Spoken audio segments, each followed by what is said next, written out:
Yo, Twitch chat. What up? What up, Turtle of Fury, Apotica Archer, Time Cloak Games, Cuddy Slice, John Tron, Leo Sweden, and Rectoner. I'm not muted today. Oh, thank God. Yeah, nice. Hey, DeSantis Lacereno. What's up? So I guess card reveals started. Who could have guessed? Yeah, we got one in 20 minutes, actually. Another card reveal coming in 20 minutes, then another 2 hours. I might be done streaming by then. No, I bet we'll still be streaming. We'll check those out on stream. Was you first? You were first. Yeah, off stream, of course. I saw your message. I'll give you the first this time. I'll give you the first.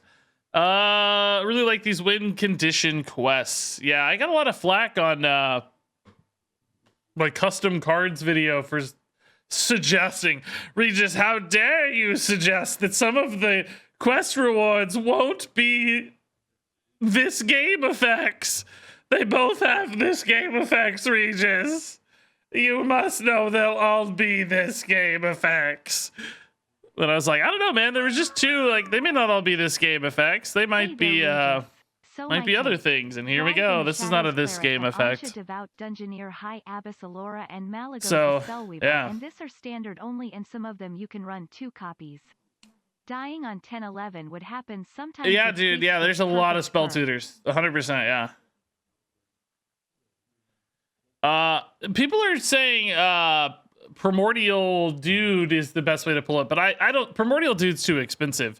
If you're already running an 8-drop to complete the quest, I don't think you want to run Primordial Dude. I think you got the right line there, It's the cheap spell tutor stuff that you can still play on curve to help you get the early parts of the quest done, but then also help you find it. Maybe you squeeze in a Polkelt to play alongside Zyrella immediately. Anyway, if you guys haven't seen this card, I should break it down for people in chat who have not yet seen what's up. I already did a card review on this one, but let's talk about it real quick. Set context. Seek guidance. I wish these were like opened up always. Maybe I should just pull up my crappy card reveal graphic. Card review graphic. So people can see everything at once, even though this is, again, kind of crappy. At least it's fully visible in this case. Too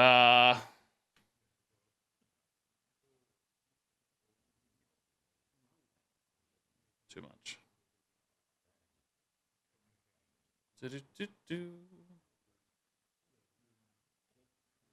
Okay.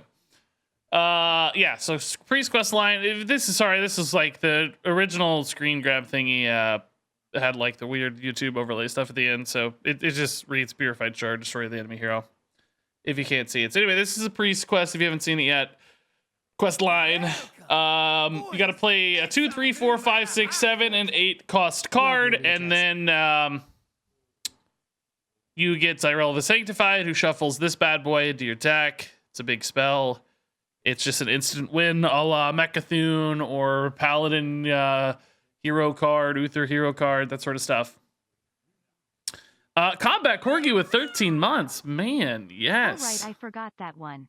But Celestial Alignment counters the whole quest line sometime. And because you can't play rewards, yeah, I can't imagine a world where Celestial Alignment's better at countering this than just aggro. Like, of course, it's a meme way to counter it. You know, obviously it's a funny hard counter, but I don't think that's going to be the best way to counter this. I think just racing priest down like you always do is probably going to be the best way to counter it.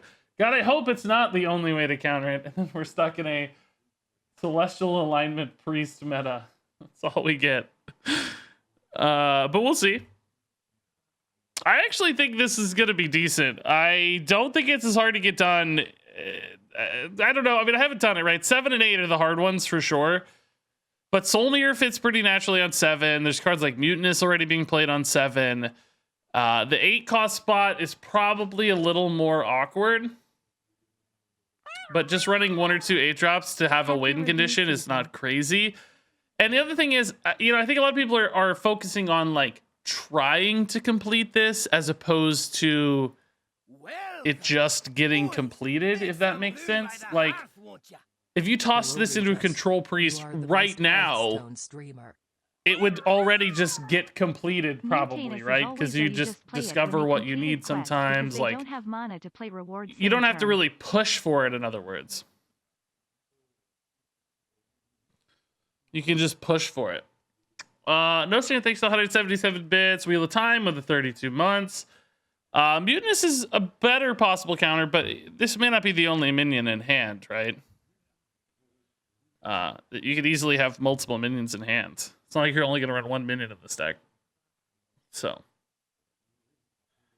I would say, you know, maybe like 1 in 5 Mutinous counters this sometimes. Am I going to do Golden Book of Heroes? I don't think I'm going to do it on stream. It's so boring on stream. I get bored every time I do it on stream. And it's harder to edit for later. I like doing it off stream real quick so that I can just edit it really easily. So probably not. We're going to finish our Duels run we started yesterday. Talk about cards as they come out. That sort of stuff instead, I think. Wheel of Time with 32 months. Insane, dude. Thanks for the crazy 32 months of kind words. No Sam Intermediate. Thanks for the bits. So yeah, let me get back into what I was saying. I think a lot of people are focused on playing this to complete it, like, you know, focusing on the completion aspect. Like, I'm saying it's just gonna happen, you know, sort of organically. I think, except for maybe 8 cost cards, you might have to run true 8 cost cards because Priest doesn't really have that many great options. There's like Gahoon and Idol of Yasharaj and like Plagued Proto Drake. Already have all 5. There's not that many good neutral or priest cards. Have all 5 cards mined. What do you mean?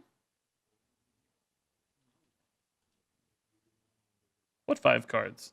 Welcome, boys. Make some room by the hearth, won't ya? Well, I can't wait for this quest line. Katie Page, I'm also gonna play because it looks fun. And Wild Bill with 3 months. Oh my god. Thanks for 3 months. I think it looks really fun. Yeah, I think it's gonna be awesome. I mean, maybe not if it's good. It might get tiresome after a while, but first few times it's gonna be great. But, you know, the thing about Priests right now, right? They tend to just grind people out and win eventually. And if you toss this in your deck, it just, you know, you're gonna win sooner. I think it might just be worth it to win sooner. Also, I mean, I don't think the discover a card from your deck reward should be slept on either. Not only does it help you finish the quest more reliably, but it's just, you're basically drawing 2 cards by putting Seek Guidance in your deck, right? And you're also getting maybe a decent 5 mana 7/7 taunt. It's not terrible. It's not great, but it's not bad.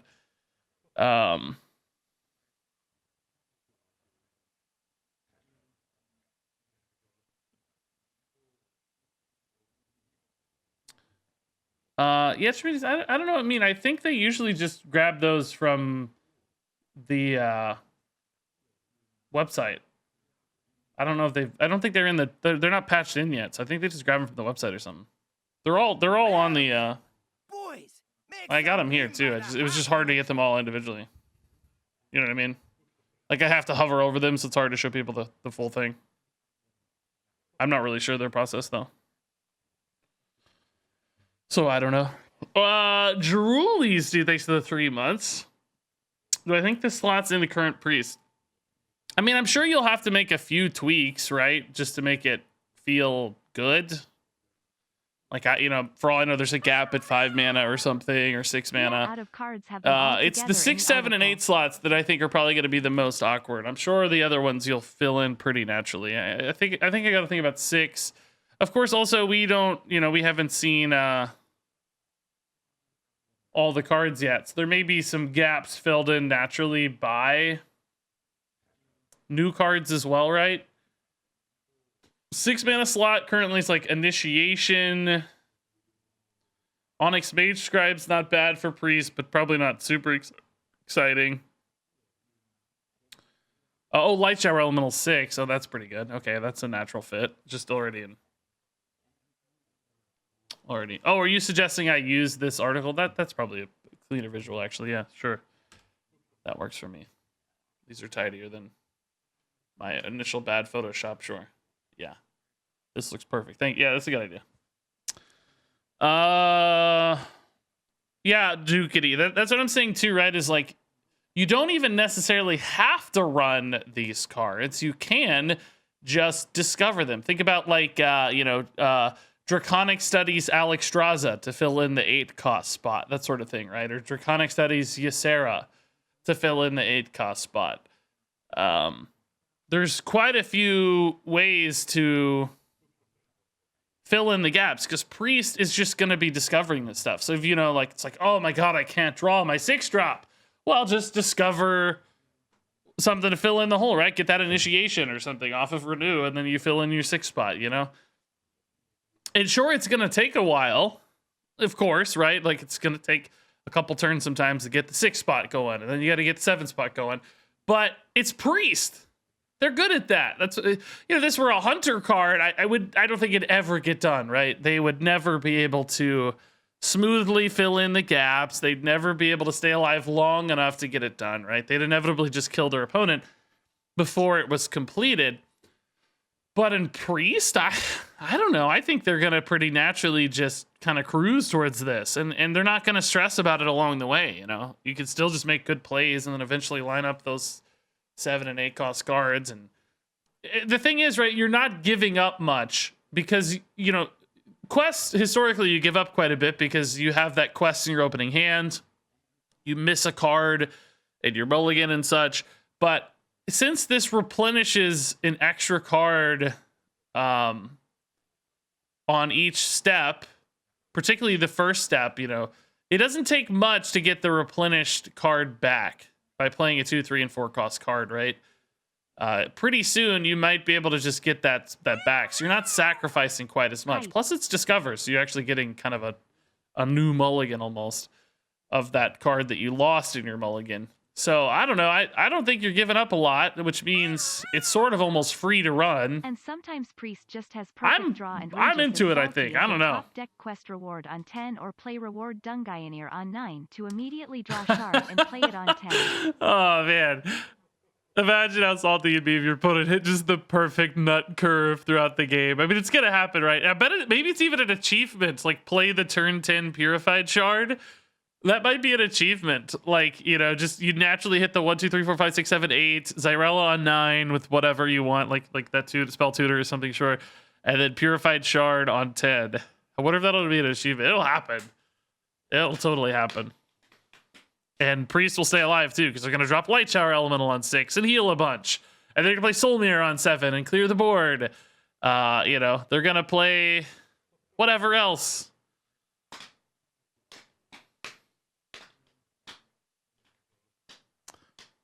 People are going to hate this because it's more generation and instant win. It is instant win. It's not exactly generation since it's from your deck, I'd say. It's more like draw, kind of. But yeah, I mean, it's resources. Zyrella is immune to Elucia, but not mutinous. She is immune to Elucia, true, because she'll be shuffling it into your own deck again. Unless your opponent is able to draw it immediately. Like if they Elucia your Zyrella, play Zyrella, and then play Thrive in the Shadows to take the pure... Oh, but it would still go to your hand, so it wouldn't matter. Yeah, never mind. It is still immune to Elucia. Unless they can somehow play it immediately, which I don't know how they do that. That'd be pretty tough. Ophi, thanks for the raid. I'd argue it's better. So would I, Dragon Nerd. I just would argue it's not generation. It's distinct from generation.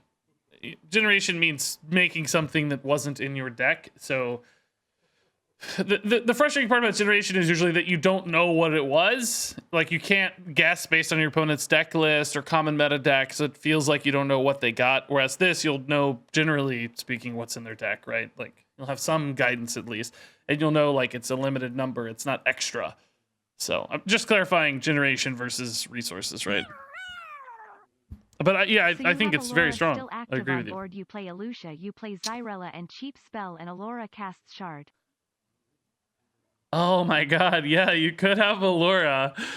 Yeah, interesting. If Purified Shard were the only spell in your deck, oh my god, Allura. That's a funny way to cheese it. You could maybe run a full minion deck. Well, I guess you'd have to have one cheap spell like the coin or something, or just one mana spell or 0 mana spell or whatever. Ah, funny. Put the Purified Shard as the only spell in your deck. And then Allura immediately the Purified Shard. Oh my god. That's actually kind of cool. That's pretty funny. Doesn't this encourage even less interaction? Oh yeah, I think this is... Listen, I think it's good. I think it's going to be fun a few times. I think it is pretty bad for the Hearthstone I want.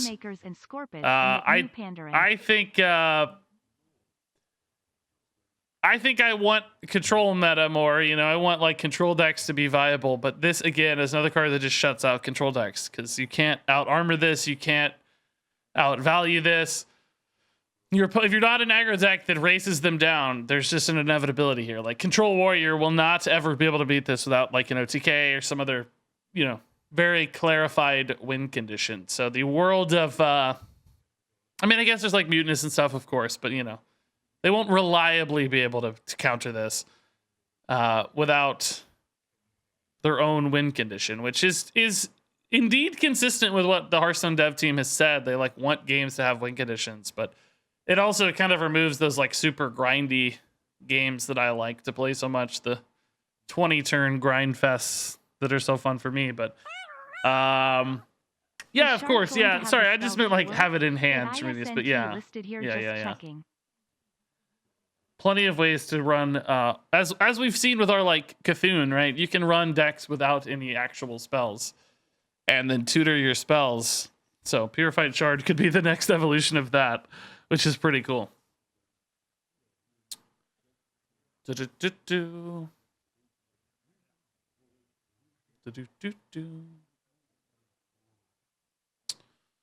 I thought you liked to put timers in the game. I like cards like Rin, the First Disciple, that have or sort of a terminal condition that's not game ending, right? Like Rin doesn't really, well, it kind of does in the game, I guess, in a wild way, but I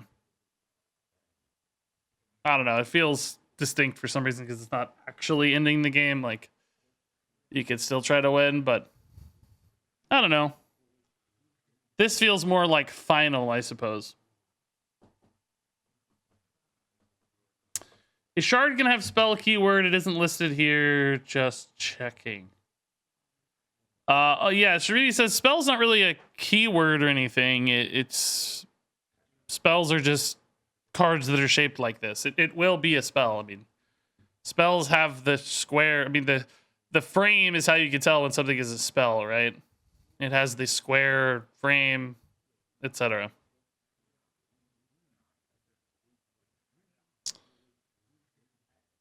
Unless they just totally arbitrarily change rules for some reason. I mean, they could. They've done it before, but it should be. Oh, what's that turned off? No sound.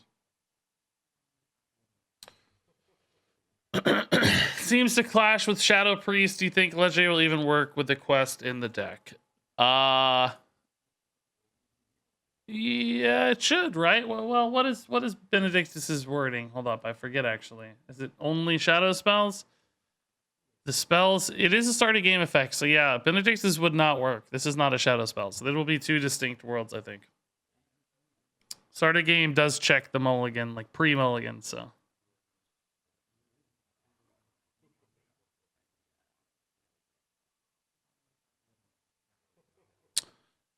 Should be a new card coming out here in a second. Let's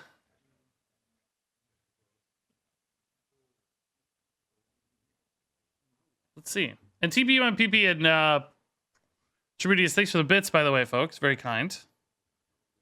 Appreciate the 100 bits. Whoa, what happened with my YouTube analytics? Look at this. There was like a YouTube like went down or something for like 3 minutes. What happened here? Look at this. or this video went down or something. By the way, hey, look, it's card reveal season. Regis. Like, look how stupid this is. Hey, here's normal videos. Here's a card reveal. Look at that. It's so insane. And that's what View's missing. My God. Card reveal. Where is the card reveal? Who's revealing this card? It's Brookworm. Ooh, exciting. New reveal for Brookworm.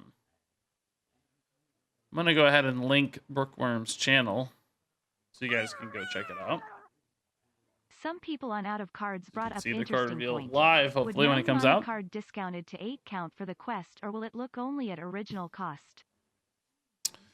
I'm assuming the way most other things work, it will count. Usually this phrasing these days is like stuff in hand. It's usually like the intuitive, the cost it is when you play it.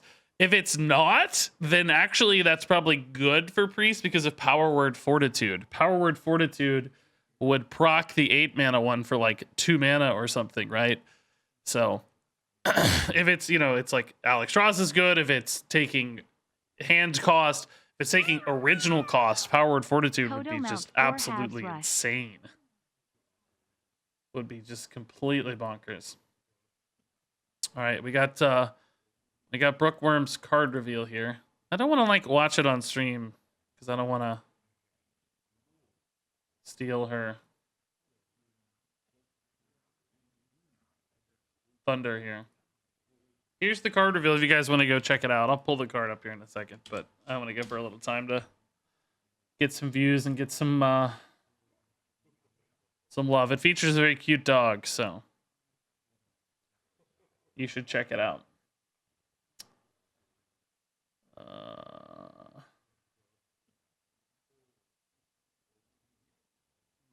It is a great video, says No Sam. I'm not watching it, I just skimming through it, but it looks awesome. There is a dog dressed as a Hearthstone card. That's really all you need to know. It couldn't possibly be any better, right? So we were right about this, by the way. We guessed what this card would be. I mean, not the stats, but the reason of its existence anyway. That it was the Guff mount, that is.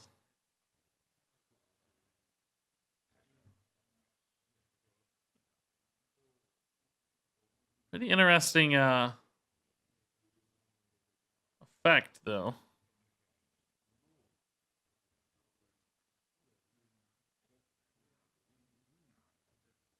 Sorry here. So, Kodo mount for Guff. Again, check the links in chat for Brookworm's card reveal. Go watch it. Not sure if it beats your mummy reveal. You mean the time I wrapped myself in toilet paper and then 6 months later there was a international toilet paper shortage? Yeah, I remember that time. Kodo mount, 4 mana spell for Druid. Give a minion +4/+2 and rush. When it dies, summon a Kodo, and then that Kodo also is a 4/2 with rush, as is consistent with all the other mounts. So actually kind of crazy, right? Like 8/4 in total stats for 4 mana and rush. This seems really good. I have to think about it contextually for Druid a little more, but the raw output of this card, I mean, think about like Blessing of Kings, right? Historically a card that's been viable. It's 4/4 in stats, but you know, this also has rush and the body on the back end as well. So you could give this to a 1/1 and trade into a 5/5 and then also clear a 4/4 for 4 mana, or just get a really sticky, annoying board. It's sort of crazy. No, the Kodo also has rush. Every mount card, the mount is basically the effect. That's a 4/2 with rush. I can just pull it up if you want. Sorry, I She rushed. Brave. Well, there's the video. Audio. Sorry, I thought this was a little more understood. My fault. I'll make sure to get up the token as well so you guys understand. Oh god, I have too many windows going on. What's happening? Oh god, hold up a second. I gotta put it in here. So many windows. What's happening? I'm being attacked by windows. Canvas size.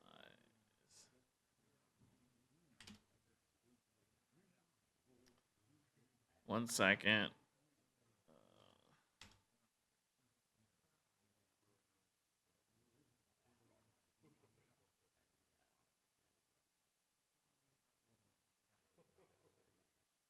Okay. Here you go. Here's the token too.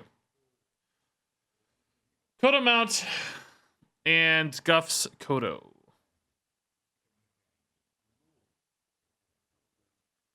I'm covering up too much, aren't I?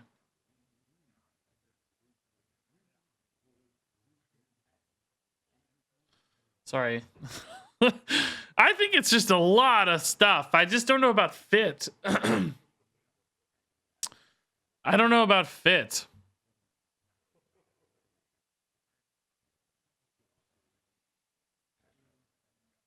Like, what deck runs this basically, right? Is it like something you put in token to give your minions like damage output? Because it's just a lot of damage if you think about it. Like that Blessing of King style thing. Do you put it in? I mean, like bigger druids don't really need this. Probably the guardian animals type stuff. It's like so much stuff that I think it has to sort of be decent, but I don't know what plays it. I guess 4 mana is expensive for Rush. I don't think you need to think about it as 4 mana for Rush, right? The Rush is like almost a freebie. Think about just a buff that says give a minion 4/2 and summon a 4/2, right? I feel like that is worth 4 mana alone. It's Blessing of Kings is just, give a minion 4/4. This is almost Blessing of Kings, but you get Rush and a 4/2 bonus. So like a lot more instant interactivity.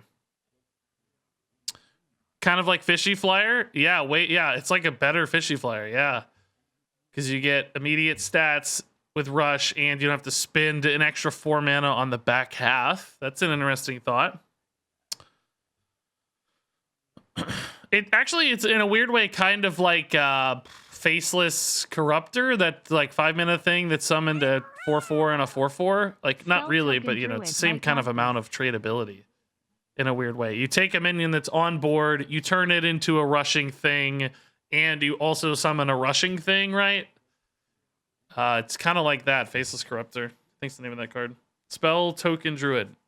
Yeah, maybe. I don't know. That's what I was saying too. Like I can't decide. Like it seems like it's not wide board enough for Token Druid, but it kind of changes what they can do a little bit because they have a tad more, interactivity essentially. Mounts are going to dominate an arena. Yeah, these two seem like really good arena cards. Yeah. They seem like nutty strong arena cards. Could this go into a Taunt Druid? I mean, yeah, maybe. One interesting thought is like this could be a beast off of N'Zoth. I think Druid probably has way better beasts for N'Zoth, but it's a possibility. It's almost a little better because it buffs instead of transforms. Yeah, it can be if you have a minion with a cool effect on board already. And cheaper than Faceless Corruptor, too.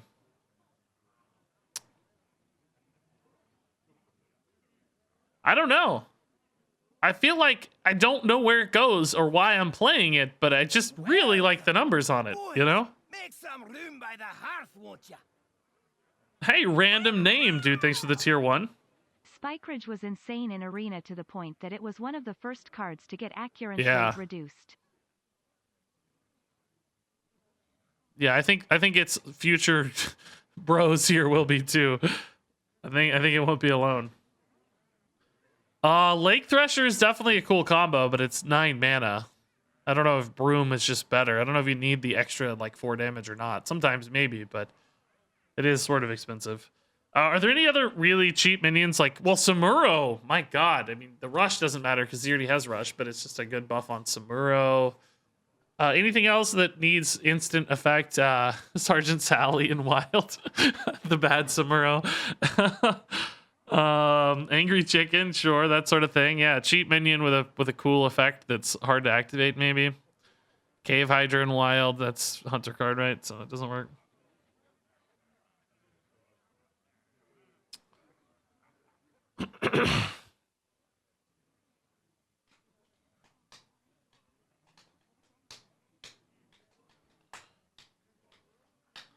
I just my thought is I don't know where it goes yet. But the numbers are really big for its cost, right? It feels efficient, and I feel like buffs are always pretty good because they're instant stats, and this makes it even more reliably instant stats because you don't even have to have the minion on board already. Like sometimes, the minion on board is what makes the stats cool. But I mean, just imagine this, like if you're playing an aggro deck, how annoying this would be for the opponent. Like sometimes you just can't clear everything against an aggro deck. And your opponent just stacks 4 additional attack on a minion, much like Blessing of Kings. But then when you clear that minion, they're still left with a 4/2 behind. It just becomes so high friction and really annoying and sticky. It feels like kind of a nightmare scenario. It's like, you Shadow Word Death the Blessing of Kings minion normally to get rid of it. And then you do that with this guy, and it's like, oh, they still have a 4/2 left behind. Even if the rush doesn't make an impact, it's just sticky. It's just stats. It's like a great piloted shredder that also goes face the turn you play it. Or trades the turn you play it. It's kind of crazy. Oh, Gidra's a good minion for this, actually. Yeah, Gidra's a great example of a good minion. Again, the rush kind of wasted, but the upside's just so high.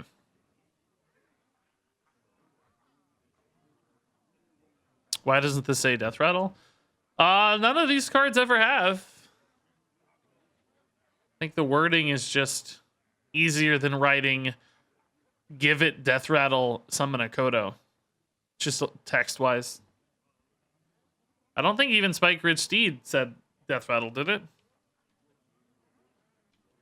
Maybe?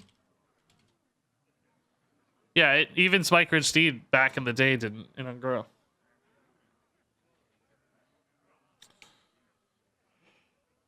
Yeah, usually the enchantment is coded in as a Death Rattle, but I just don't write it.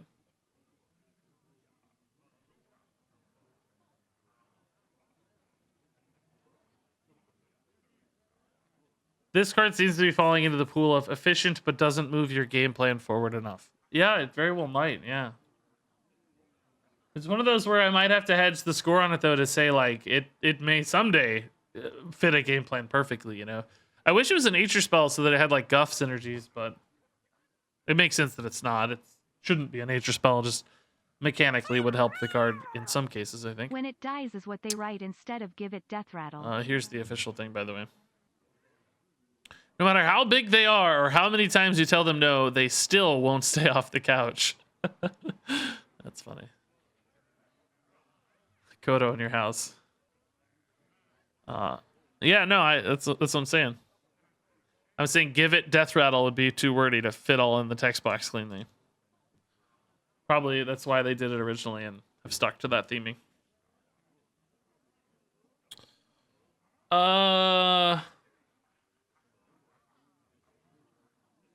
Yeah, a non-token aggro druid does seem like it'd be really cool for this. Exactly. I don't know if it's better than like Pride's Fury and token though, right? You gotta run wide board stuff.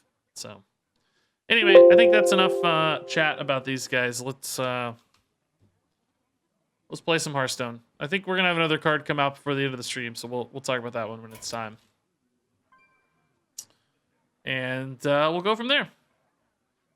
But we got to finish this Duels run from yesterday. I don't know if you guys remember if you were here or not. We did a crazy Duels run. We started out 0-2. And then I think we won 7 in a row since then. Oh, 6 in a row. 6 in a row since then. The primary thing that's been winning us games is Book of the Dead with Embercaster. We will basically, speaking of which, I bet you can't hear the game. Basically, you play Embercaster and a 0 mana Book of the Dead, and you get 3 more 0 mana Book of the Deads for 28 burst damage.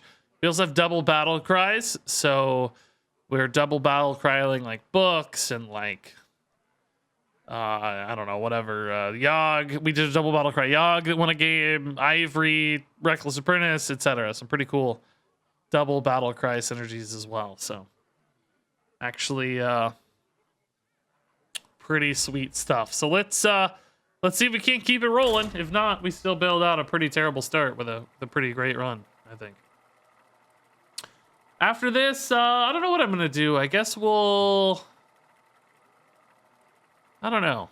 I'm still kind of not sure what I want to do with standard because the tryhard videos are just utter garbage on YouTube. So I haven't decided yet if I want to try hard more.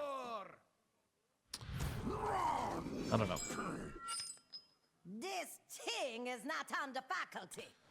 Okay, love one maker early. Just get some resources and stuff to do. We'll play for higher output plays. Book of the Dead and Reckless Apprentice are definitely higher output plays. Hello, like YouTube that. kind of duels. Rally the troops and all together now. Okay, so they're going to be drawing a lot of cheap cards potentially. It's kind of spooky. This might be on YouTube. Yeah, I'm a little bit. It's tough to know exactly because card reviews tend to occupy like the video slots for a while, but still going to try to squeeze in some gameplay stuff, I think. Okay, it's not bad. Hero power, remind myself what our hero power does. Oh boy. Cheap Sword Eater draws another cheap card. Whew.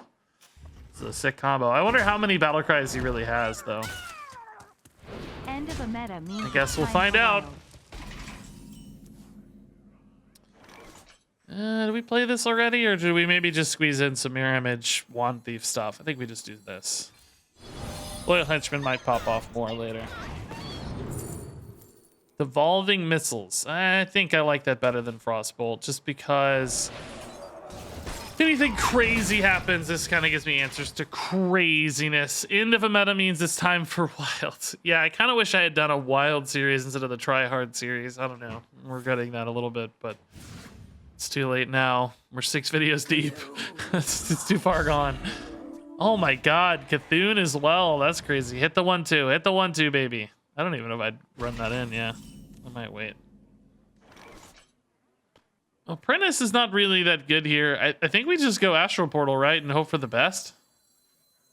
I don't know. I don't have a terrible Flame Geyser, but let's just hope for something awesome. It never is anything awesome, though, honestly. Shame the Fire Shaper didn't ping the shield off there. I feel like I gotta take that trade, otherwise this has too much value off the hero power. Yeah, Astral Portal has literally never been good. I've never actually had one good Astral Portal. This guy's been going face a lot. It makes me nervous. Like even. Oh well, that makes sense. He's gonna trade. Thought maybe he wasn't gonna trade, but if he's trading, definitely makes sense. I just need Embercaster though. This is already getting cheap, man. Oh, Jandis next turn is going to be perfect.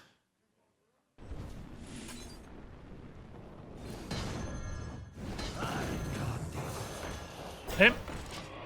Double Jandis on 6. Reckless Apprentice looking pretty good. I am kind of out of gas, though. I need some resources. I need, what do I need? Like Panthara or Wand Maker again, or maybe Keyword and Ivory would be a way to refill the hand pretty easily. Some pretty cool stuff.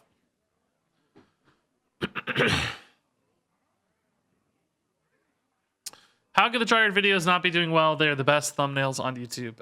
It's just because I think people don't care about watching boring decks, which has historically been my my belief, is that people don't care about watching boring decks. So I'm not totally shocked. I thought maybe the novelty of watching somebody who doesn't normally play boring decks would be enough to carry the videos, but it's not.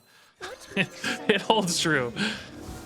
It holds true to expectation. Yeah, we'll keep the taunt protected since they're pretty similar otherwise. Oh my god, these are terrible minions. Like, yeah, there's a lot of minions, but they suck. They are bad. Oh boy.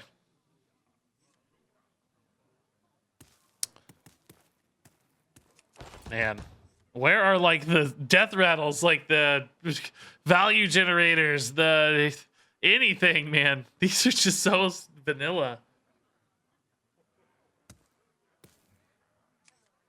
I'm out of stuff, guys. I desperately need well, Embercaster is probably gonna set me up for a win if I get that, just because between that and fireballs and stuff I can find a lot of damage. Oh yikes. Hero power clears.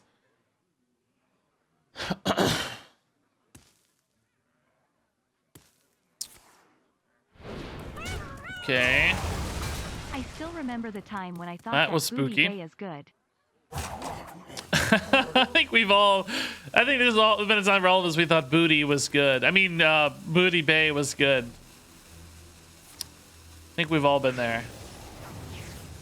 Like, why can't I get these, man? That's a pretty good minion. I get stuck with the idiot instead. Ugh.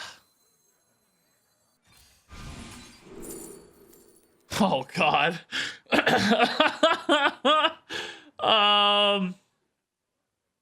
16, 18, 20. I'm not 27. I have like 27 damage right now.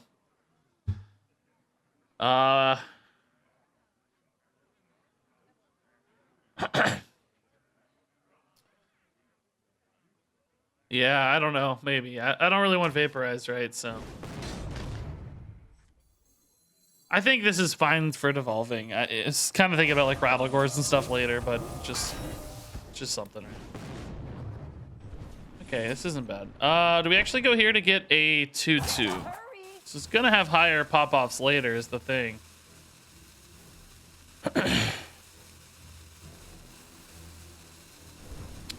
Hoping to hit this with the Fire Shaper. Nice.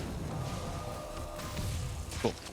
My greed paid off. If it didn't, I was like, well, what's a 2/2 on board, right? I don't really care that much about a 2/2 on board.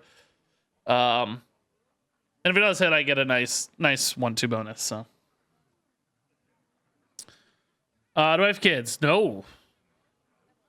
Not even singular, let alone plural. I have a wife I have to take care of like she's a child. But she takes care of me like I'm a child too. We're basically both big babies. But beyond that, no. No pets even. I have some plants in a yard that I take care of. That's about it though. I have a lot of Twitch viewers I feel like I have to take care of. There's a lot of you. Okay, we are getting together a ton of damage, man, but it just still doesn't really feel like 16. It just doesn't feel like enough, right? Ugh. Armorsmith's gross. At RegisKillbin, don't lie to us. You have Dexter to take care of. Oh boy, do I like play Book of the Dead here? Just to clear, like I can go double battle cry, so I deal like 11 to face. That puts him at 23. Well, no, 26 because of the armor. That leaves you 16 left. I could also fireball as well though for an extra 10. I think I do. It steals away any chance. Oh no, the fireball doesn't get buffed. Never mind. That doesn't do it. Scratch that plan. Probably just ping flame elemental then in that case. Do I ping first for the mana worm, or do I want that 1 damage to go face? I don't know. I'm kind of on a clock here I don't like, but we're sort of walking down this line because it's all we have. I just don't have a choice. You know? Feels like I'm stuck on plays. Because my hand is just so garbage.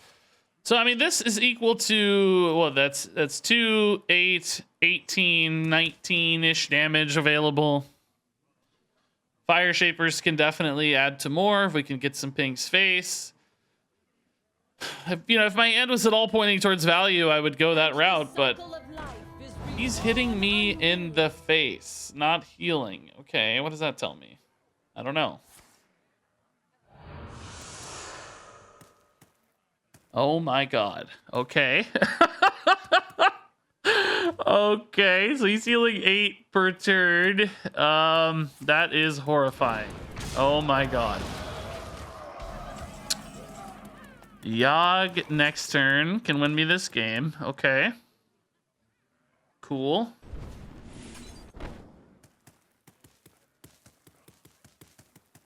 Do I still go face? Let's see. He spends 9 mana.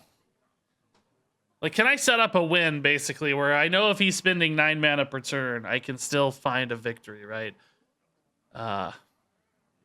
23. Like, if I were to just Pyro Boss face right now, he'd go to 13, back to 21. I really wouldn't even be close. Shoot.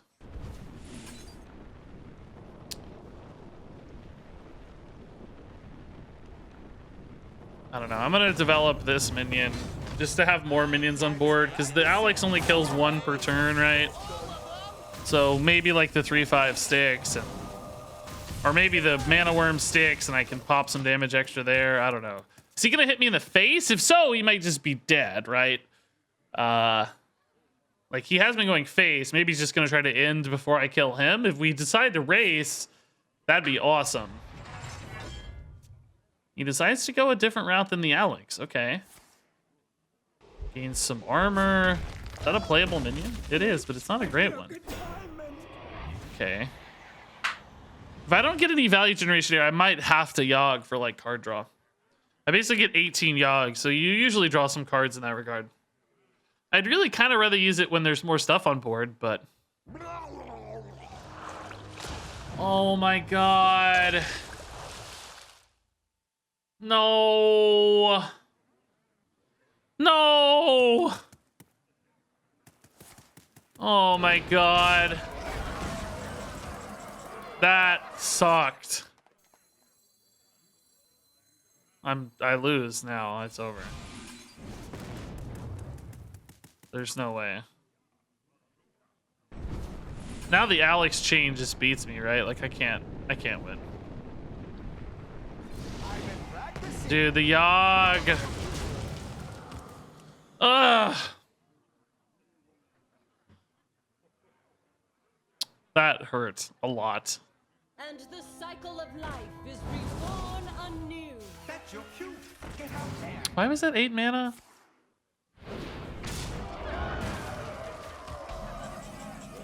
What was that discounted by?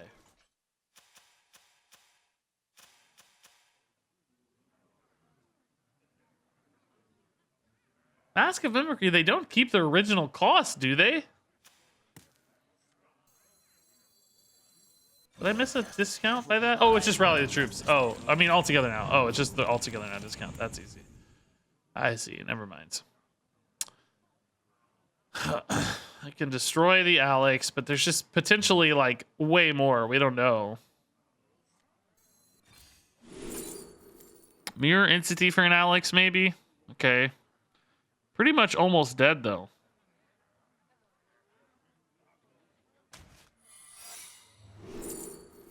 Oasis Ally. Sure. Oh, that sucked. Don't hit it again, please. Oh my god. It just keeps hitting it. I can, like, ping it down now and maybe just freeze this one. Ping it down over 2 turns. I guess he could heal it. Yeah, I guess I can't actually risk that in case he heals it. That's really annoying. That was good roll, though. Okay. That was nice. All right, so we probably get an Oasis Ally here always, just because of their hero power and stuff. And we often get an 8/8, I guess, as well. But I am out of cards. I need, like, a Mordresh for lethal or something soon, right? Or, like, Keyword and Ivory for a ton of resources. You know, I'm kind of running out of gas here. Oh, man, they had the test on that. That sucks. Is Alex playable? Why is Alex... cycle of life Isn't is I thought this was just the reborn first battle anew. cry? Is it all battle cries? Yeah, it's just all battle cries. That sucks, dude.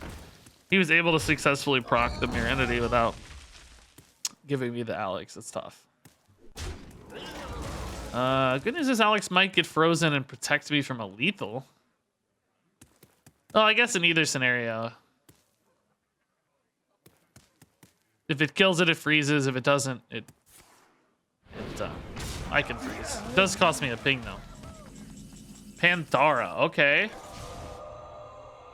Maybe we hit this. Is there any reason to?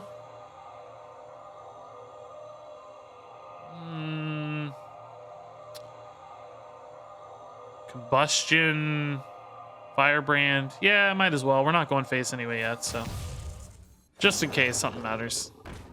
Ruined Orb, Combustion. Oh, sick. Okay. That's gonna deal 3 and 2. Brain Freeze, I guess, would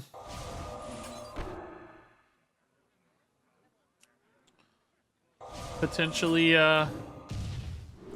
set it up. Is Arcane Explosion better here? No, I mean, these cards suck. These cards really suck. Arcane Missiles could finish the Alex, but it would be like the nuttiest roll ever. I'm gonna try for it, I guess. It's a pretty good chance now. Yeah, nice, okay. Because I get to freeze face, which is actually a big deal. It might save me a lethal, I don't know. I guess I'm probably dead to a final Alex, though. We don't know how many he might have or might not have, depending on what with spells or minions, so. Good chance we're just dead, but if not, that'd be cool. And the cycle of We're life dead. is I gotta pee. I forgot to pee before the stream because of the stupid card reveal. I kind of want to do another Duels run. This one was fun, but left me a little unsatisfied because we just barely got to play. I guess we'll open the pack real quick. That Yogg eat, man, cost us. I think Yogg would have got us out of that game, maybe. Would have helped stabilize our resources in hand, potentially built a board. Could have actually been pretty nuts. I want to do Mage again. I still want to get Flame Waves. We never got Flame Waves. I'm going to take a pee break. I'll be right back. We'll jump into a new, fresh Mage run. All right, we're going to do Mage again because I want to try to get Flame Waves. Yeah, we know we like this bad boy. All right, fire spells for Flame Waves. We try again. I don't know if I liked the Mordresh. We rocked the Mordresh last time, which was kind of cool for the hero power stuff, I'll admit, but we never once played him. He was just always so slow. I think we don't do Mordresh this time. I think we just go for better discover effects and stuff.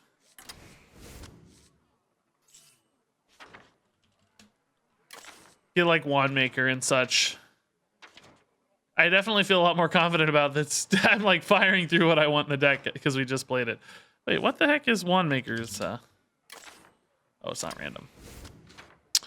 Anything else I really like here?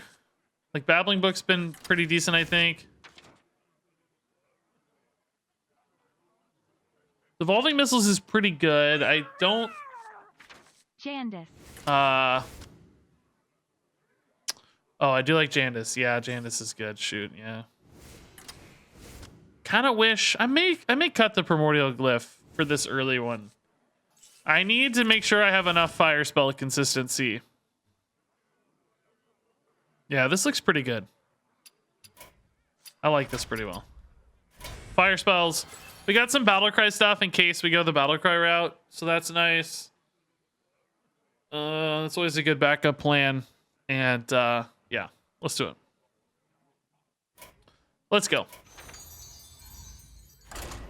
No more Dresh, but still Battlecry cards, because the Battlecry stuff I think is pretty spicy.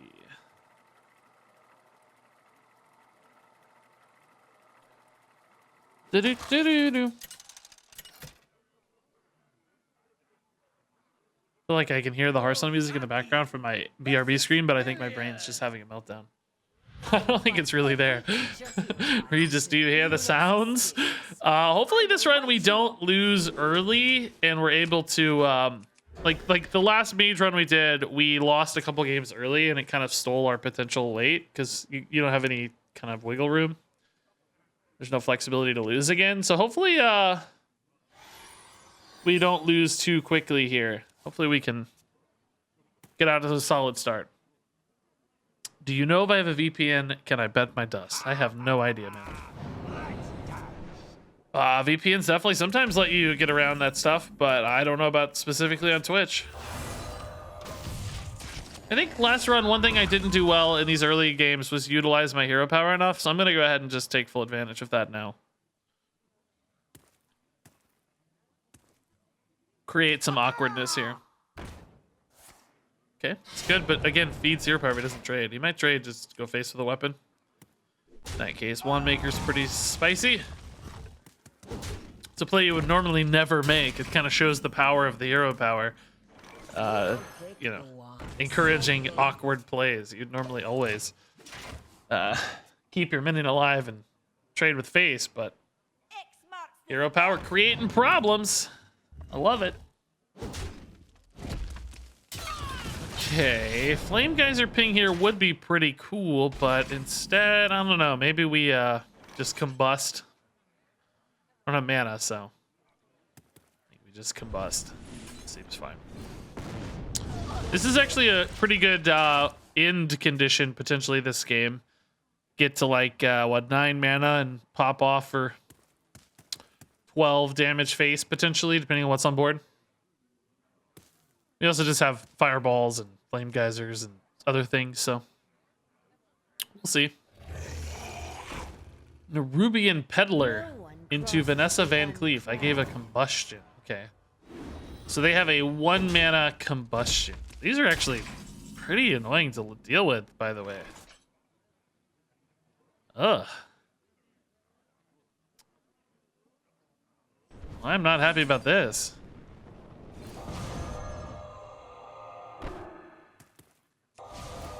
I'm super behind. That was a high tempo play, really. In these early games, like just 2/2/3s is sort of really powerful.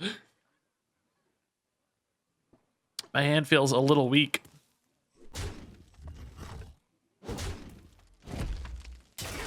Oh my god, too many 2/2s. Firebrand arcane missiles here, I guess. I gotta catch up, so. You fight me, you get burned. Perfect. Perfect. Oh, not perfect. That's still alive. Whoops, I lied. Mask for the win. Might need it. Might need it. Combustion's gonna do some work here. Hey, crazy, I thought I put those to 4. What did I see? Vanessa was 2, a Treant was 2, and another Treant was 2, I guess, maybe? No, that doesn't make sense. It's not enough. I guess I needed 1 more missile to hit instead of go face. Oh my god, I'm dying! Brotherhood shall prevail. Oh, why didn't I take devolving missiles? Oh no. Fireball? Just dead to this weapon though, man.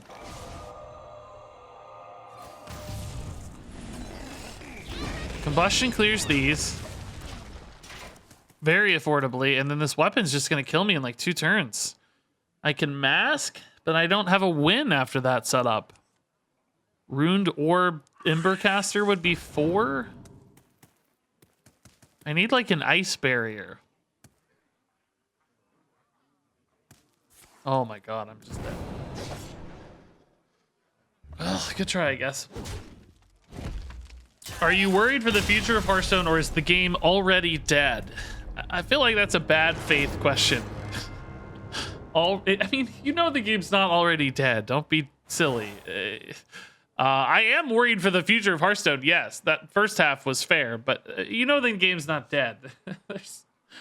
there's millions of people playing. Is it trending downward? Yes. Is interest lower? Yes. Is like top level interest in particular. In other words, as a content creator, you know, we need like hyper interest, because there's like people who play the game a little, people who play the game a lot, and then people who are super plugged into the game and want to watch videos about it and read about it.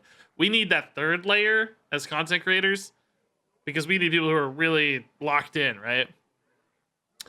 I think people are somewhere between that first and second layer right now, more so than in the third layer, right? Like when a game's brand new, there's probably like a fourth layer, which is like hyper insanity. Then people kind of trend downwards. You know, I think we're in layer 2 or layer 1, or most people are moving through those layers. There are less and less people engaged for the sake of content creators. So yeah, it's tough, but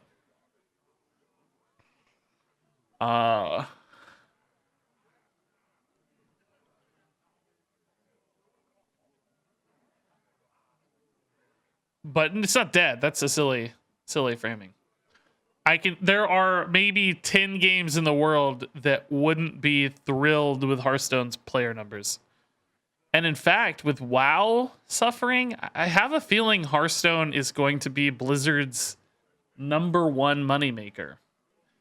I don't know where that threshold lies between WoW and Hearthstone and how much WoW has lost lately, but in the last month, there's been a lot of WoW drama. They've lost a ton of their player base.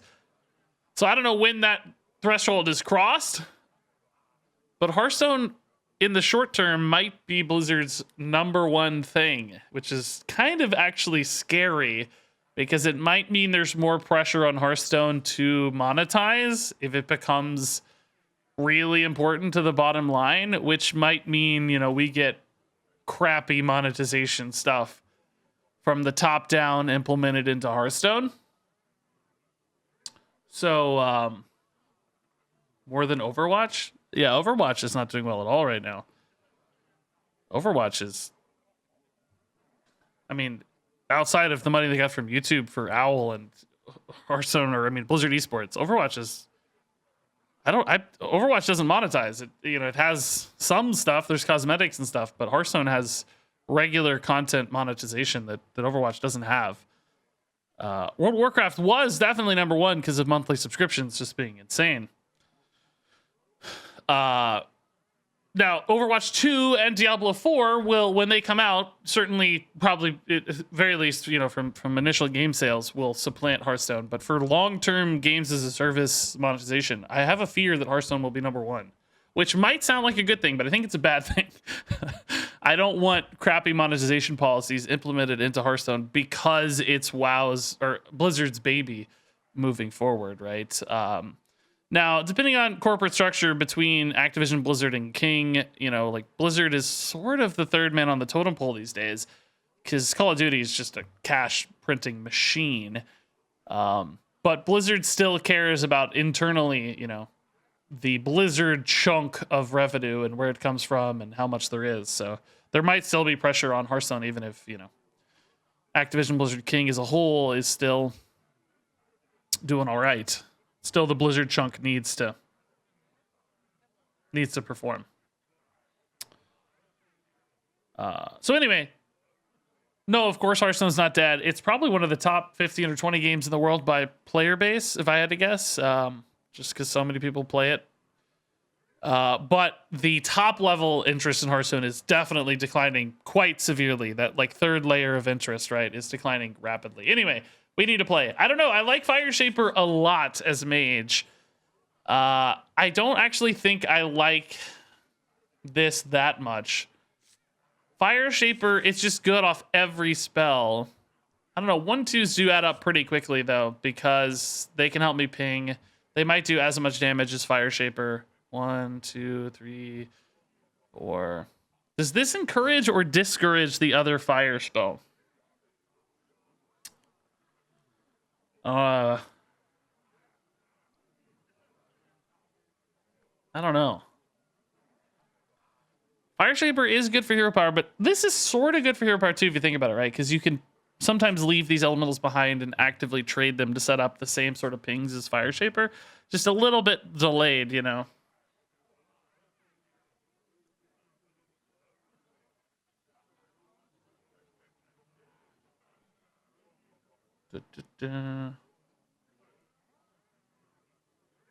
Let's try out Fireshaper.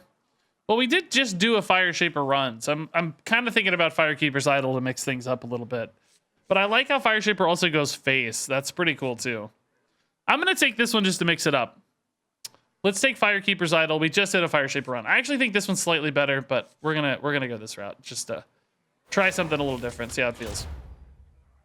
So now fire spells have a very distinct advantage over any other type of spell because we're really getting a lot of value out of them. So I think we very much try to force the hand with that. And this is fine. I don't love Chinvala because we don't have that many cheap spells, but it's okay. Our opponents might worry about it a lot and make bad plays. So that could be okay. Sorry for the delay there if you didn't care at all about the Hearthstone chat, but I hope that was an interesting pseudo insight, or not really an insight so much as a theory, or I don't know. Mozaki versus Stelina. I think Idol helps you get the fire damage treasure. I hope so. That's definitely the main goal. So Spells be the greatest weapon of all. I think these cards are so good that even though they're not fire cards, I still keep them, right? They're just really good cards. I don't know. They really fix curves. They do a lot. I like that Wildfire is a little easier to play now because it summons you a minion, so you're not like sacrificing a ton of tempo on it. In fact, I think there's a good chance I coin it here. Ooh, a slow Demon Hunter running Cthulhu. Okay. Might help me win a race here. See how much survivability they have. I think Coin Wildfire is pretty good. I get a 1-2. I set up the hero power to start pinging down everything. This hero power is probably decent against them anyway because it answers these really well, but... Okay. Yeah. The Flame Elemental here is not actually as interesting now, but still okay. He uses this. This thing will stay alive at 2, so I can still ping it down this way. He'll have another 1 health thing also, so it gets a little less value, but killing the better minion's worth something at least.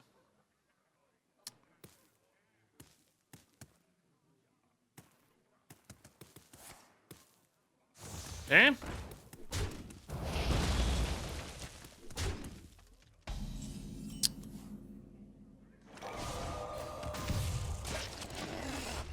Not bad.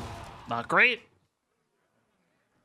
This deck seems... It doesn't look like it's slow, this sort of fire build we go for the Flame Waves test. But I gotta say, these first few games, in both of the runs we've done so far with this, I feel like we're pretty slow.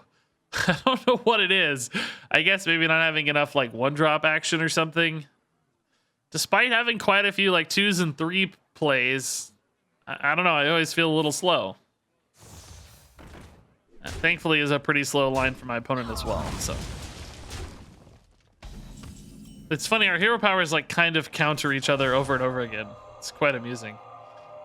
I guess there's some world where I like this better, but I doubt it. Like his hero power answers mine, but mine answers his. I don't know. It's intriguing. Who gains? Who turns the corner, basically, right? Wandsmaker, hero power next turn looks fine. After that taunt root, everything is slow. Yeah, it is true. It's hard sometimes to come off like a high, crazy run and go back to normal in duels. You feel like you just had like the best plays in history, and then you're back to like, oh, what is this garbage? What is this basic bare bones deck? I don't want this. You don't pick the ones. Okay, that's solid. Let's just go here. Hero power doesn't net me anything this turn, so could ping my dude, but that's not exciting. Mirror Image actually seems pretty decent against Demon Hunter. The question is, am I just going to be ending the game soon? I have Firelance Portal, 2 damage ping weapon, hero power, Fireball. I think I might just be ending the game sooner. Let's just go Mask. Spells are fun. It's also kind of a board clear too, so it's sort of a middle ground between Pyroblast and other options. What does the other hero power do? This is summon 2 1/1 Illidari that attack the random enemy minion. So they target something, they attack it. Bada bing, bada boom. Bada bing, bada boom. It seems not good yet. Devolving Missiles ping here is really not that interesting either. I think I just Scorpid ping face probably, unless this finds something really cool.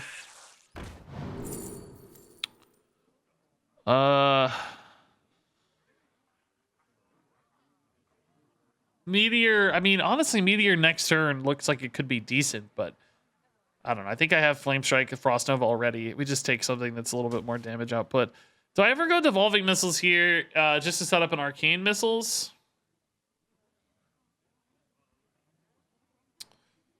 I don't think so, but it's a thought.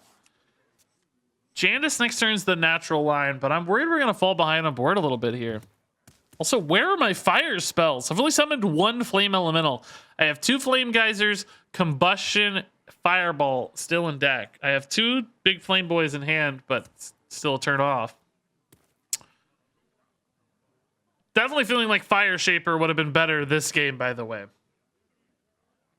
Oh, what does Flame Waves do? Oh, yeah. Flame Waves, if we get it, the passive we're trying to play for, it deals 2 damage to all enemies at the end of turn for every fire spell you've played. So if you play like Flame Geyser, it'll just hit the whole board for 2, basically. Which is pretty cool. Pretty cool. This is a little scary because I might just take 3 again, you know? Okay. Ogremancer's really solid minion, though, at least. Very frustrating minion to deal with. These are the guys we were looking for earlier when we couldn't find good Jandis cards. Okay. They surely want to cast a spell, right? If not, that might be good news. But, you know, their Cthulhu cards or spells. I guess Heart of Cthulhu would be pretty decent against this because it would clear the 2/2. Not great, though. Would only leave you 2 mana. I guess you could clear it if you traded Kurtrus, Heart of Cthulhu, and Hero Powered, but it'd be like your whole turn. So I'd be fine with that. That would just let me develop. Maybe even just Mask Face or something. Would probably go Firelands Portal, though, instead to get a minion. 2 minions, in fact. Is today only duels? I don't really know. I didn't have a plan, and everything's kind of in flux right now because of card reveals. I'm not super sold on the try-harding line, so I don't know. I'm trying to figure out what I want to do. We're just gonna give it to you. Kawali, thanks for the 38 months and the beautiful song.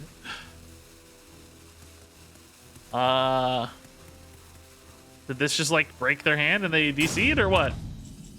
That's a little interesting, isn't it? Is this lethal? I don't even know. 5/9 plus 5 is not lethal. I don't think it is, in which case I'm just going to Embercaster to hopefully tidy this up. Feeling dizzy? And set up for the win next turn. They might just be DC'd for good. I don't know if that was a I'm sick of Ogremancer, I'm DCing because my hand is dead kind of turn, or if that was just a crap, mom called me for dinner, I gotta go kind of thing. Or crap, my train ride's over. Oh, they did have the heart. I feel like that was definitely a my internet died kind of thing. That's sort of sad for them. You hate for people to lose a game to a DC like this when they paid for the entry. This is Heroic Duels. They got gold on the line here, you know? Evolving Mask here looks like it should be just fine. Or actually, this too. To be very safe. Yeah, you feel kind of bad taking these, but it happens to all of us. I've lost games to DCs too.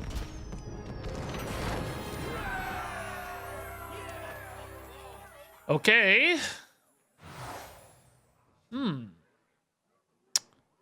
I guess I like Hilt. I don't like Coin Pouch much at all, really.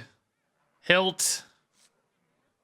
I don't know. I got some 1/2s and some Mana Worms and stuff chilling on board sometimes. And this lets me play for the pop-off with the full Quel'Dalar, so seems okay. Not this. I think this is too greedy. I love the Yogg, honestly, but it's too greedy. I think we just got to take the cheap spells. These are not fire spells, unfortunately, but they are cheap. I don't want to get too fat of a hand. I would recommend moving away from the tryhard videos and close out the season with a trek through wild. I don't really have time to close out the trek through wild. I wouldn't be able to start a video series. I'm gonna do a wild video series eventually and battlegrounds, but yeah, I don't know. Tryhard stuff takes a long time to edit and nobody watches it, so it's definitely not perfect. I won't go easy on you. Despite being pretty proud of the thumbnails and stuff, just Spells be the you know. greatest weapon of all. it is what it is. I may just kind of fade off of it and people won't even notice that it never like really came to a conclusion because card reviews started and they care way more about card reviews and nobody thinks about it. So we'll see. All right. Rude Orb is decent. I don't think I want the Fireball yet. I think I want earlier plays, right? Babbling Books and Flame Geysers and Hilt is okay maybe, but not super exciting. Oh, armor's scary always. I feel like we really just still don't have enough fire spells.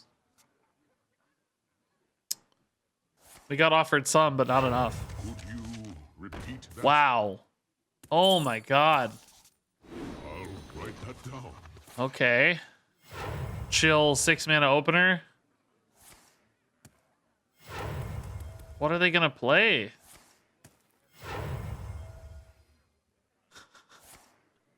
I mean, I'm so scared, dude. What is gonna get played? Wait, I don't even know what this hero power does. What the heck? Summon a random totem if you're overloaded. Summon a non-basic totem instead. Okay. Yeah, that guy's big. I need like a devolving missiles here, I guess. Okay. So we take 9, but hopefully we can just ping devolving and be happy and alive. They're not doing anything this turn, right? So for the cost of 9, this isn't maybe so bad. I mean, this minion's still going to be sort of significant, right? Like, it will probably contest my Mana Worm just fine, but that's all right. Yeah, okay. It's not bad. At least the Mana Worm kills it, right? Could have easily been like a 2-3, but I'll take the 2-2. Scorpion Hilt's pretty cool. Less ping makes more sense somehow. Button. Okay, that's not super cool. I would love like a Flame Geyser, man. I just haven't played any fire spells. Oh my god, I found one. Finally. Jeez. I think we clear this actually. A little bit worried about damage output, but I don't know if this deck has as much, so just get some minions here. I don't know. Can I actually do that though? Ping's not that interesting, so never mind. I don't think I ping.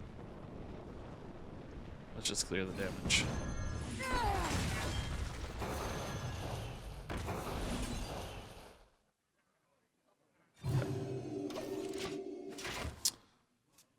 They probably want a button again to get another totem.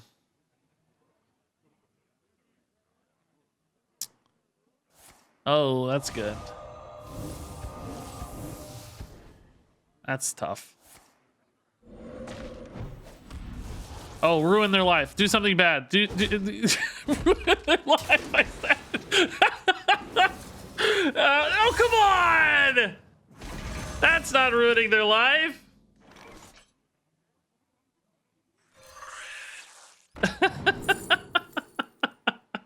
Regis has no chill.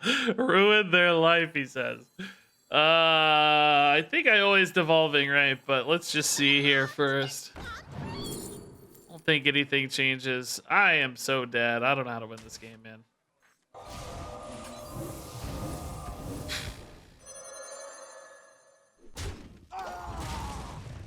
Would have loved that Warlock Cho. Would have been fine. This is actually worse. They have 4 damage on board. Who knows what's in hand? I mean, just too much for me, I'm sure. I don't know how this deck is losing early game boards so hard, but it's really losing early game boards. I just don't know why. I'm not really figuring that out for some reason. I feel like we have a super early curve. I mean, our hero power even sort of contributes towards early strengths. We're like always dead here, but is there any way to win if I'm not dead? Ice barrier or something, I guess. I don't know. No, this counterspell might actually connect.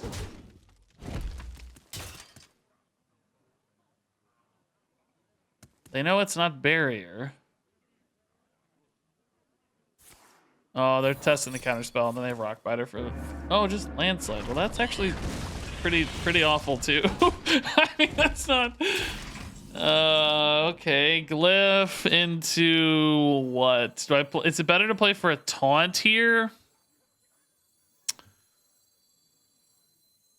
Because like even barrier is not really enough. They're gonna hit for 7 anyway. If I get a barrier, guess I could fireball a minion maybe. Is barrier even available? Is another question. I don't even know if barrier is available. Okay, I'm dead. GG. How about did you feel if that card tried to ruin his life? Pretty bad, man. Can we get flame waves, please? Please? Still no flame waves, man. Emerald goggles is cool though. I'm happy to take this. Do I like goggles more than I like rally the troops? I have some battle cries. I don't think I have quite enough though. There's too many things that aren't battle cries. I think this opens the world up too much. Ooh, fire spells. Nice. Okay. Yeah, I like these. These are good. Babbling Book's pretty cool too. All right. That opener was insane. That's true. That's true. They did get a free like what 9 damage or something from that insane opener. So maybe I shouldn't be upset about that game. I was feeling a little tilted. I guess they did have a nut opener. That Earth Ellie that early was kind of cool. Maybe that's okay. Hey, Kara, can you type in chat so I can click your name to buy you a sub? I just need you to type so I can click you. Okay, Flame Geyser. Reckless Apprentice costs, what does Emerald cost? 2? Reckless Apprentice is 2 mana. That's not bad. Flame Geyser for 1. I can deal with that. We kind of skipping our turn 1 maybe, but... And Wand Thief's not, I guess, great. Maybe I should have mulliganed the Wand Thief. I guess I could play it alongside Flame Geyser, though. Be fine. Let's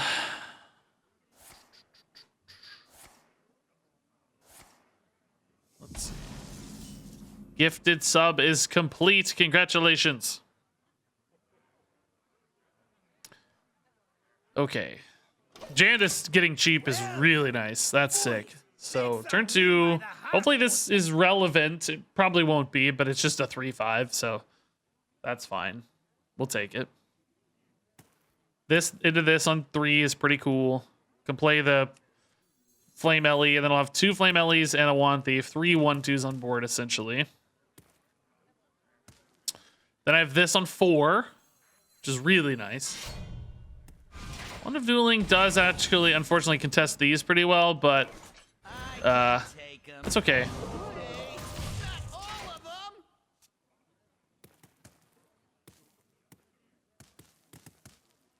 I wonder if Wand of Dueling was really better for us than Embercaster. Embercaster's really cool later, but you know, Wand of Dueling is probably much better early.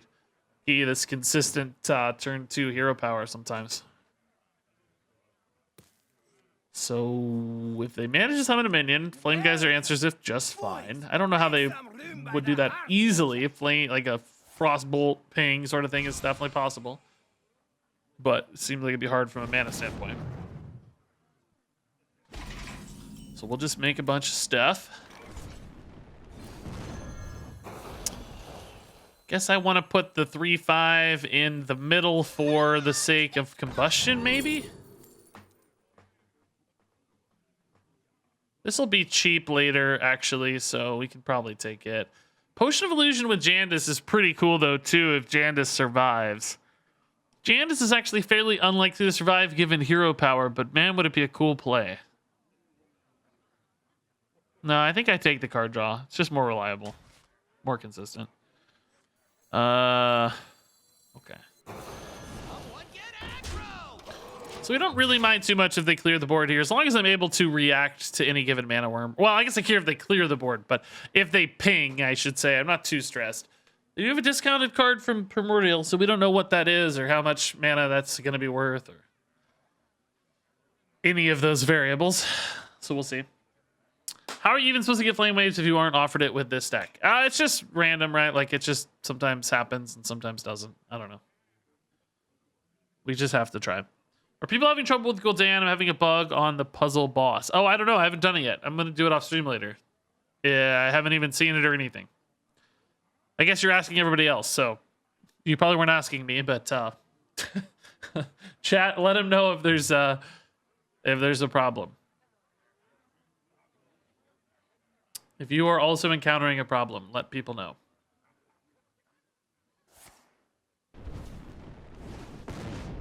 Okay, just fireball. That's fine. Coin ping, surely, right? But you probably would have done that in the other order, right? You probably would have coin pinged first to buff your mana worm. So maybe they're going to hold coin for something else. At least we know what the glyph card was. I definitely don't mind fireballs hitting minions. That's fine. That probably makes Jandis way better because there's probably not a lot of great board clears available for 4/5 mana here. I am sort of wishing I'd taken that potion, though. I don't know. Okay.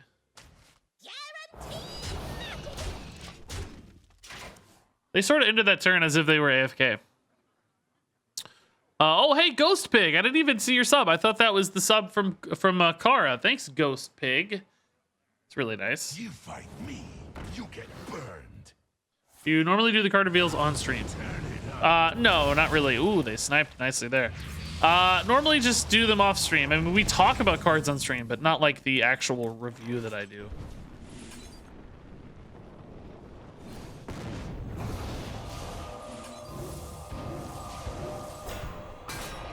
Okay. Wasn't an ordering issue. Remember, we had to play for Emerald Goggles, the hand roll over there. All right, so next turn we can blow them up with minions or maybe with I guess I could have actually played the devolving missiles first. Maybe that was an ordering issue because the devolving missiles doesn't get a discount change anyway, so I could have devolving pinged and then fireballed. I take that back. I think it was an ordering issue. Devolving didn't change cost because Emerald Goggles keeps it at 1. I think that could be a 2/2 actually. Was there anything between devolving, Flame Geyser or something? It doesn't matter. It doesn't matter. The devolving can always be tossed out early. And then I can ping first. I take it back. That was an ordering issue. I'm wrong. There's one of the puzzles where there's a minion that does damage to your hero's face when you do damage to the enemy minions, and I've done a solution where I clear that minion and have lethal, but when I kill the last minion on board, it still does damage to my face. Puzzle boss is 4 out of 8. Yeah. Chat, you gotta help out there. I have no idea. This feels like an easy lethal, right? Yeah, indeed it is.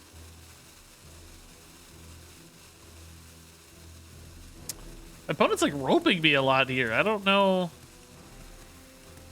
what that's about. They seem upset about something though. I gotta say. They seem angry.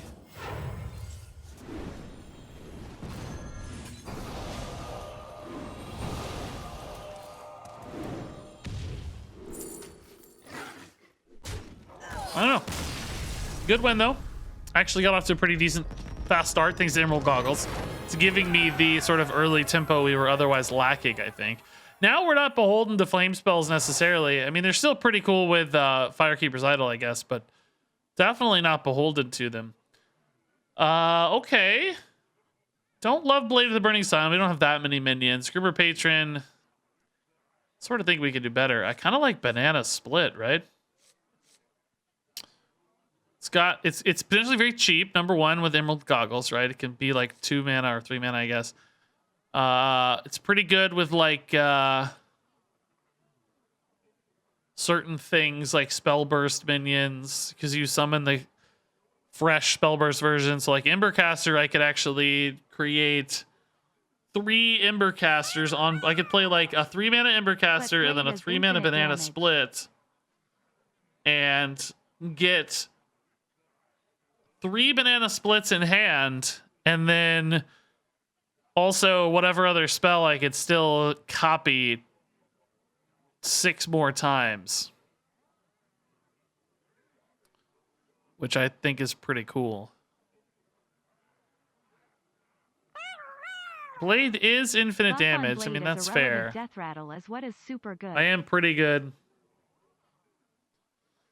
I am pretty good at dealing end-game damage with double fireball. That's interesting. It is also only 2 mana, which is pretty nice. Sometimes. Yeah, that may be more consistent than Banana Split. Banana Split's like more pop-off, but it's not... Embercaster Banana Split is infinite bananas. Sort of. Because the ones on board will die eventually, right? Like, and you run out of mana eventually.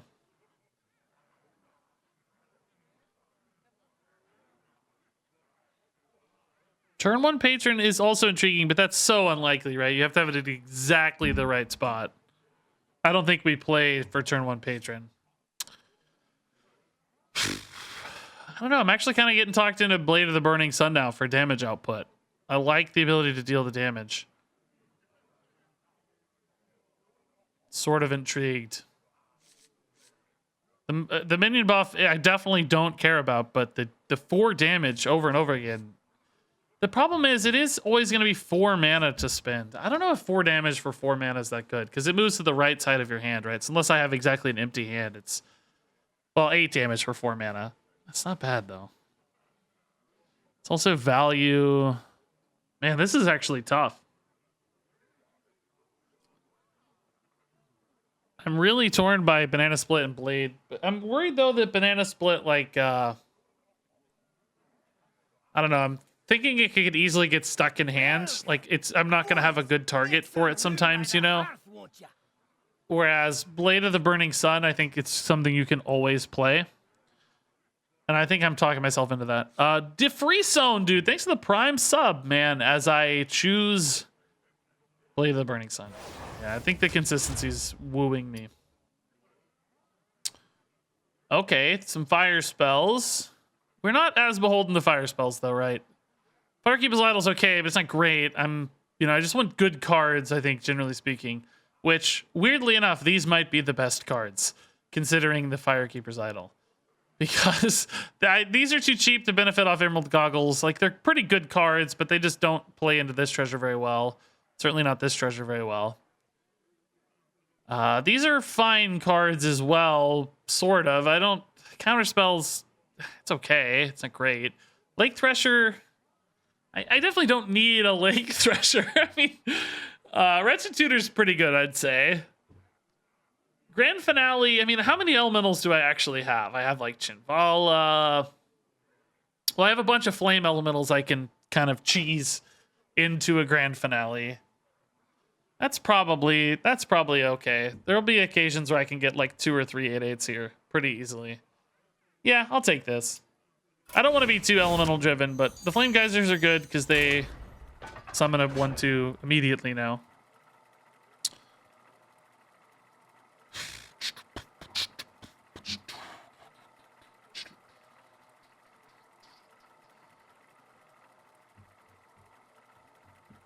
Yeah, not doing Book of Gul'dan today, guys, on stream. Frankly, it's kind of boring on stream. I mean, if I'm being transparent, I think for me it's kind of boring off stream as well. I don't love the Book of Heroes. I like Book of Mercenaries better. It's like the Book of Heroes. It's the same stories, you know. I've read 1,000 times already. You know, or not really read, but read about. I don't know. They're not as engaging to me. I know the characters already, so they always feel less interesting. I just love a good duel. All right, I think we want stuff that's easier to benefit off of with Emerald Goggles. That stuff in like the kind of 3 to 4 mana range is usually the sweet spot. We'll keep a Flame Geyser here, though. That's pretty decent. Fill in a curve gap later. Combustion's good if I can play it. Oh, okay. Scary cannibalism buff, potentially. Ooh, that's fancy. All right. Yeah, Combustion's great if they play really any minion, probably. I can just Combustion Flame Geyser and get 2 1/2s. Wolpertinger's totally fine. Coin? Really? Oh, even better. Yeah. Excellent. Perfect Combustion. Get a 1/2, get another 1/2. We've firmly cemented the board advantage already. Nice. Now we can go Flame Geyser into Blade next turn as well and just start whacking face, maybe. Yeah, not bad. Explosive Trap, perhaps? Oh my. Fancy stuff.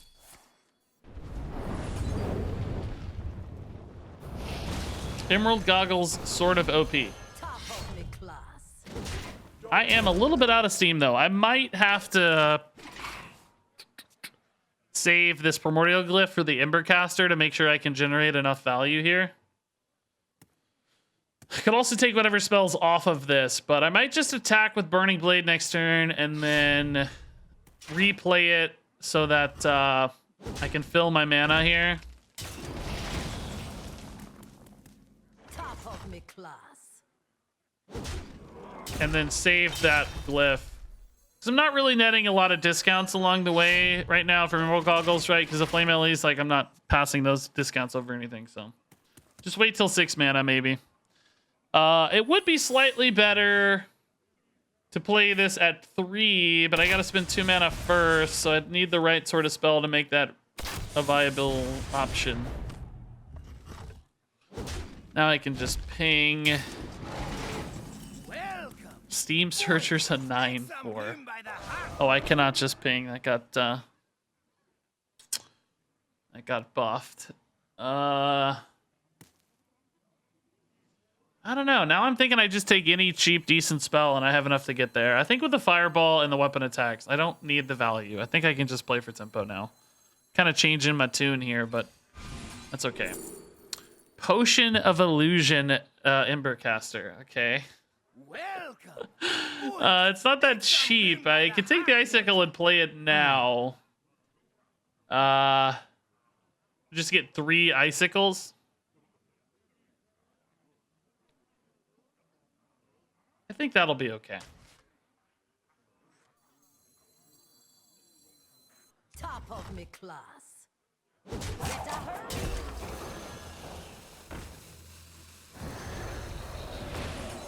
I think this is okay. Basically, I think I have enough to win with Weapon and Fireball that I don't really need anything crazy off this. Just playing for the tempo now, making sure we don't fall too far behind or anything is enough to win. We don't have to get fancy. Like, yeah, obviously these aren't great spells, but it's enough, I think, right? We just Flame, Fireball, Steam Surger next turn. These are each 2 mana, so we can play them all. Kill Command, Explosive Trap, okay.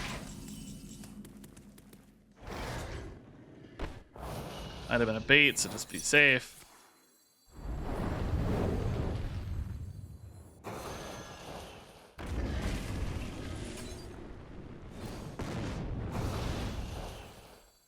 Yeah, we still play this, right, over, like, re-weaponing. It's just a 9/4, right? By the way, what the heck is this secret? I don't even know what it is. Dart Trap, maybe? I'm just avoiding it by not hero powering? I don't know. Weapon Flame Geyser ping is only 6, so I actually need a minion here maybe to connect. That is very slow. Cool.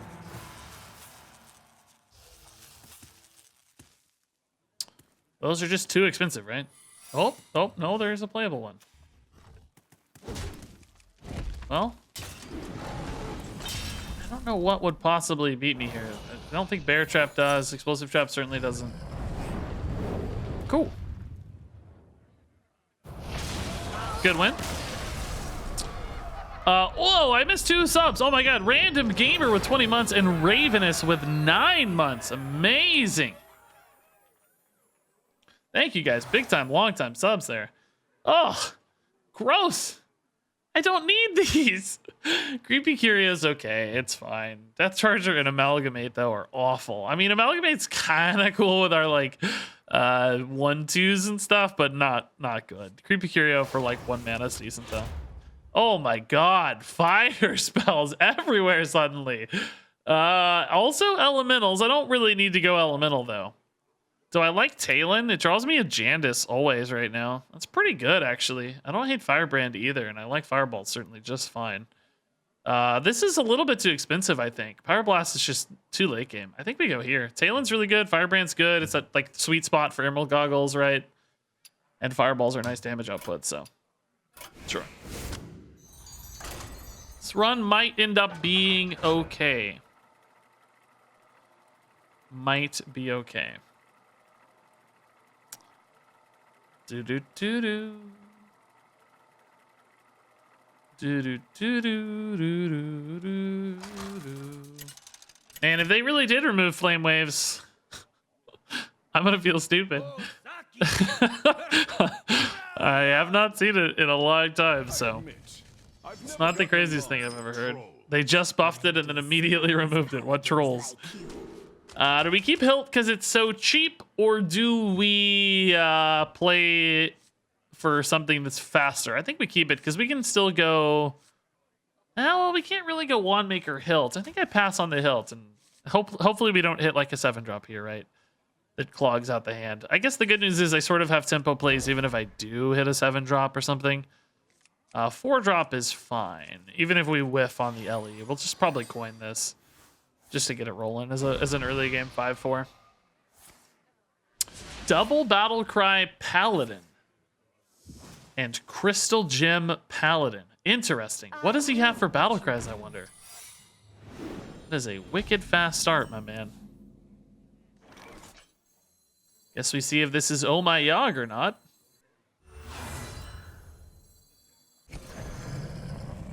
Job's done. We actually contest. That's pretty cool. I used Flame Waves yesterday. So you guys are getting it. I'm here with 400 people watching and I can't get it, but everybody else gets it. That's great. Thanks, Blizz. Appreciate you, Blizz. All right. I guess we always test the secret here. Probably a Noble Sack or something, but we can try at least. Do we like hero powers because they're free, or do we just keep playing the hand? I think we play the hand because this stuff's so cheap now. It's really good. Counterspell, I mean, it buffs this. I'll be honest, I forgot. I think it's fine, but I did forget. But I'm worried actually more so by the fact that it may just not hit anything meaningful, right? Like it might just kind of hit garbage. It's just a cheap secret or whatever. That's, I think, the bigger concern for me. Firebrand may be good later. We are kind of at the point right now where my Emerald Goggles is useless. I'm just gonna play for hero power here.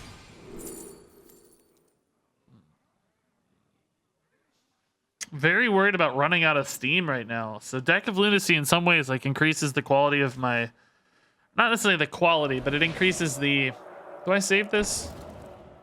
No, I have a good 1-mana activator anyway, so we just go. It doesn't increase the quality, it increases the value of cards in that are drawn. So 4-mana cards become 7-mana cards. You know, they're generally higher output, but I think the card quality I have is too high to make that a thing. Yeah, see, the counterspell only hit a secret. Somewhat ironically, I guess it hit Oh My Yogg. It's just, I counterspelled his counterspell. That's pretty cool. I mean, this is a game where it's looking like I could maybe just get by with hero powers. So perhaps that is sufficient. I don't know. Just win the board here and start whacking face. Oasis Ally is pretty cool. Little higher value. 3/6, but still not much. I need Jandises, I need Talons, I need Keyword Ivories. Our deck has gone so high tempo that we are lacking value. I could use like an Archmage staff or something, right? Like that's the sort of card I think I really need now. Let's see, I think we might just want to devolve this. Just start hitting face really, really aggressively here to end this game ASAP.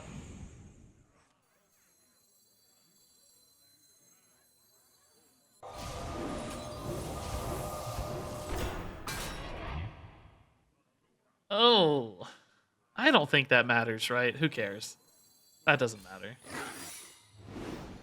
He doesn't have that many cards to discount anyway. It's all going to be like cheesy dude stuff anyway, so I don't think it matters. Hey, Ace Von Duder, man, thanks for the Prime sub. For some reason, that name sounds inappropriate. Ace Von Duder. I don't know. Something about it's funny, though. And good old Ace Von Duder. Not even trading first, so... Interesting. If 8 damage, 9, this lives 15. Like, we're not there yet, man. We're out of gas. Oh, I guess, he was worried about Oasis Ally. That makes sense. As he should be. Perhaps.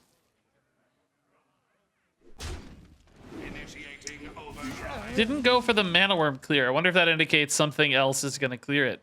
Like, he could have traded and traded. I mean, it's not great. Might feel pretty bad, but... Double Battle Cry. It's baller. Okay, Wand Thief's pretty cool.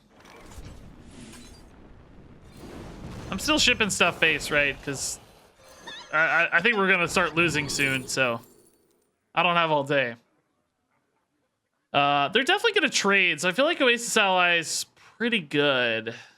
It's a little off curve, but save that Fireball for later is no problem. We're very much getting there on damage soon, so we might just be able to Fireball ping our way out of this soon, right? They gotta trade or clear in some way. To arms, men. Oh my god. This is getting gross, dude. That's doubled. I was like, what is he gonna do with double battle cries? Well, I'm seeing it now. It's all coming together suddenly. Oh my god.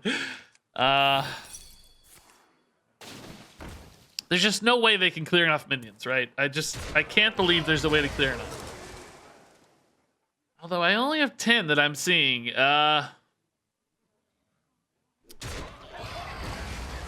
The Divine Shield's also putting in work on the freezes, you know? I only have... Oh, no, that's... If these 3 live... Oh, which I guess they're probably going to. No, I have... Oh, I only have 10. Yeah. Oh, my God. And the freeze. Oh, my God. Uh-oh. Uh-oh. Oh, easy. Easy game. This game's so easy, dude. We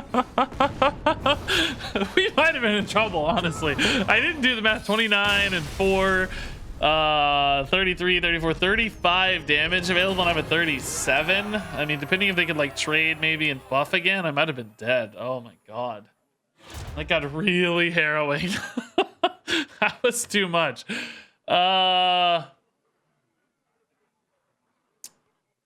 Okay. Secrets. I didn't really want to be a secret deck. We don't really have that many. We have 2. This is another one. So the Flak Mage is kind of weak, but I don't love this either. I mean, Arcane Intellect would have been pretty nice last game, I guess, actually. The Arcane Missiles, though, worries me. I don't want too many high-cost cards because it messes up your Emerald Goggles sometimes, right?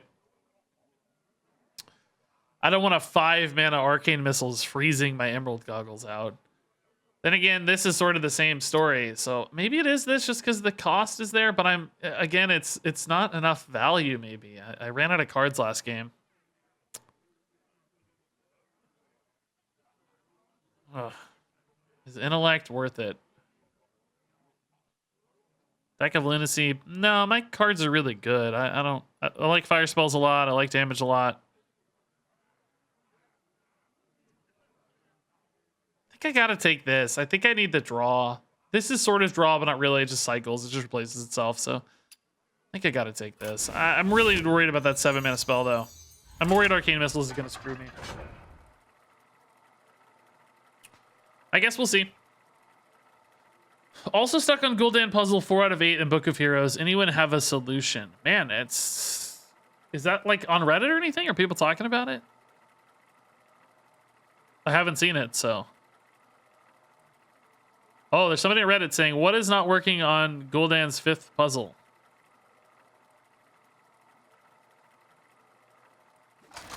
Are Gul'dan's all puzzles, or are they... Mozaki versus Stelina. Are they just all puzzles? Mages get bored without any weapons? It's like people are talking about the 5th puzzle, the 8th puzzle. Is every one a puzzle?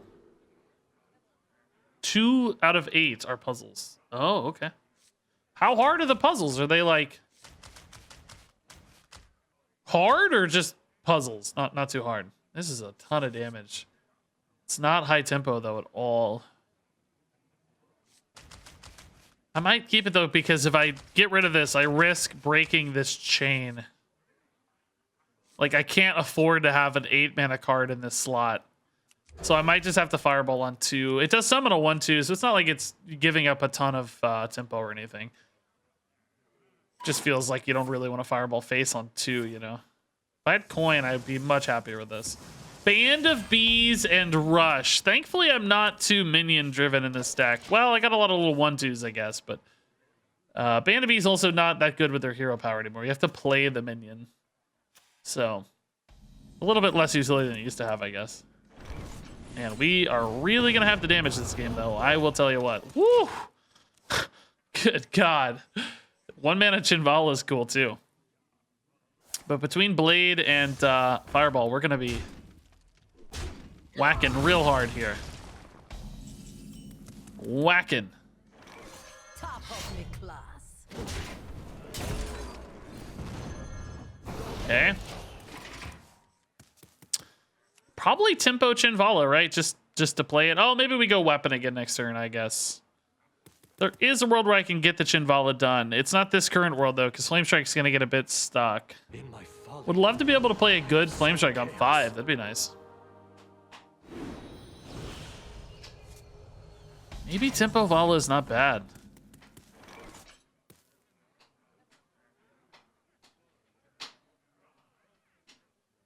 Next turn, I can still play weapon. Can't really get the Scorpid down if I don't do it now, though. I think I might just go Scorpid Chinvala. Just weapon next turn. The Fireball doesn't really open up a lot of opportunity because of the Flamestrike kind of being stuck there, right? So, like, rushing out the Fireball doesn't really change much for me, so I can probably just go Blade next turn. If I need to Fireball, or if I think I'm going to need a Flamestrike the turn after, like, sure, I can still Fireball. I don't have to Blade. I mean, Fireball Arcane Missiles starts to set up the Chinvala, so that might be an angle. If I find another cheap spell. Or maybe if I want to ping. That might be nice, too. They're at 23. It's so early in the game. It's crazy. We've dealt 17 damage already. Does that not have rush? Yeah, it does. Okay. It's a pretty good ping target. I guess we'll actually just ping missiles Fireball. It's good to get the missiles damage through probably while there's nothing else on board, so that's kind of nice. Ooh, Jandis, baby. Hello, Miss Jandis. Now if they build a board, we can just Flame Strike. And Blade is also starting to look like lethal real soon. Burned a card. I guess maybe Jandis next turn's better if we don't have lethal. We'll see. What if instead of the 3-card bucket system, you go into Bob's Tavern between every Duels match to do all deck manipulation? Yeah, I don't know about either or, but I definitely would welcome Bob and some deck manipulation. That has felt missing for me in Duels, I have to say, compared to regular dungeon runs. Do I really need to go Jandis? I feel like Blade is just gonna... Like, Blade Ping just sets me up for next turn to win. I think we just do that. I just have 5, right? Like, he has to heal now. And then if I need to... Like, if he builds a board because, you know, he whatever, I have Flame Strike, and then we just move into Janus again, or we just keep playing Blade. Just set up the 2-turn.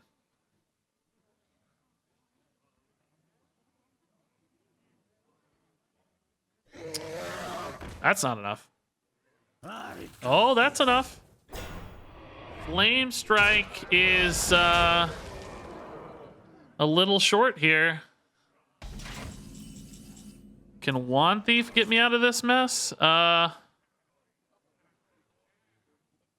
It has to be able to clear the taunt.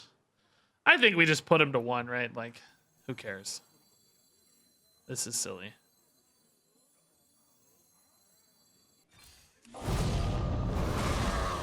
Like, who cares? Like, what does it matter, right? Just make ping a lethal. Now they really have to heal. All right.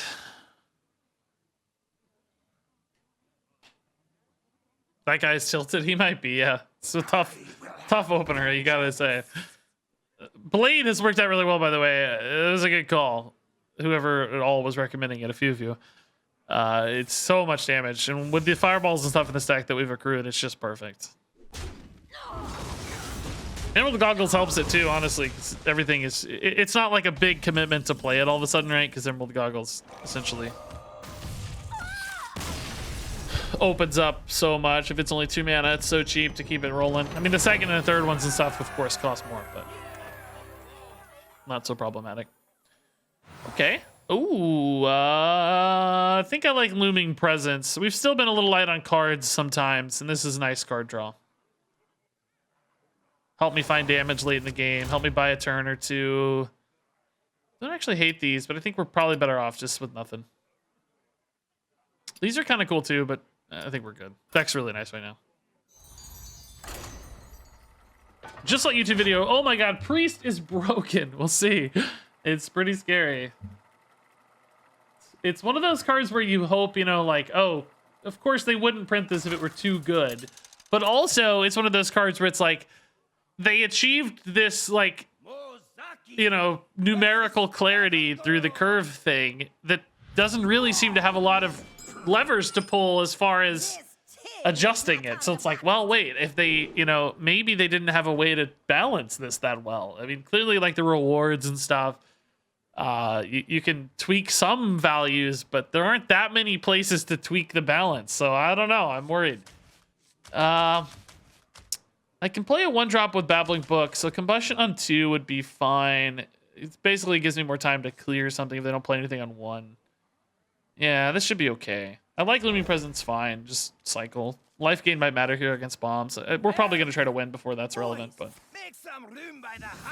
we'll do our best. Fire Shaper, Endurance Training, Bomb Warrior. What the heck, dude? That is all over the place. I love it. That's pretty cool. It's not bad with Scorpid, I guess, actually. That's kind of cool. 2 more Scorpids would definitely be the value I'm lacking. Let's see, do they play Armor Vendor? That's a decent combustion. Do they play nothing? What do I do there? Do I combust my own just to get the hand open? Probably just attack ping in that case. Don't rush it too much. Because I'm not, like, cheesing out any crazy tempo here.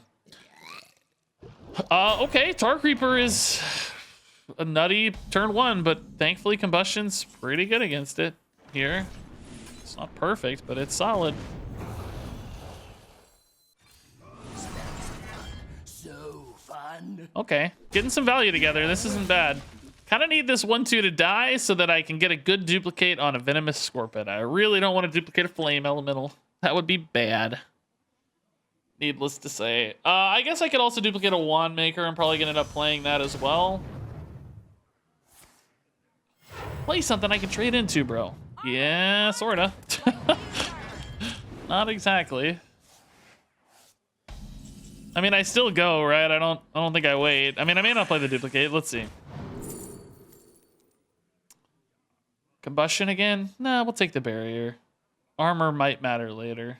I don't know, though. I'm not really expecting to take a lot of hits.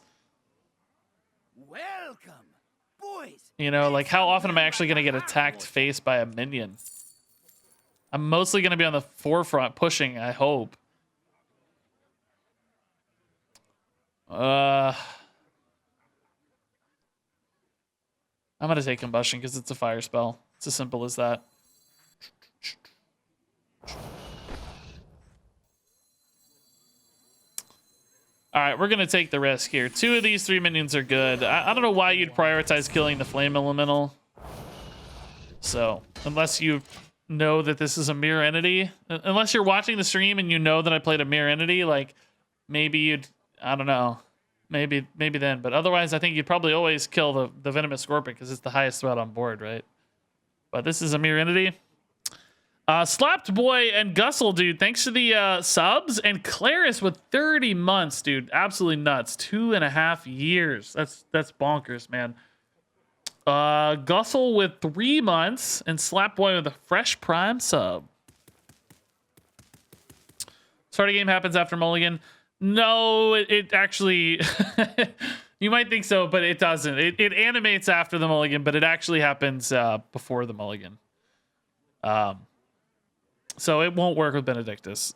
We know that because of like Gin Greymane and stuff won't work with quests either. The animation is very misleading, unfortunately. Yeah, it looks like, I mean, I understand why you think that. It looks like it does because it, like, you see your Mulligan and then like Nazorma and all that stuff shows up afterwards. But it's just a, you know, just a visual thing.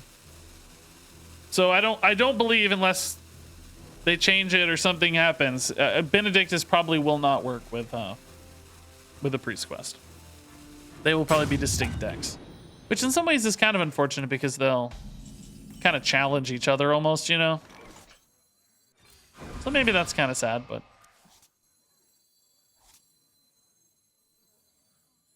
I guess my opponent like AFK'd. I don't know.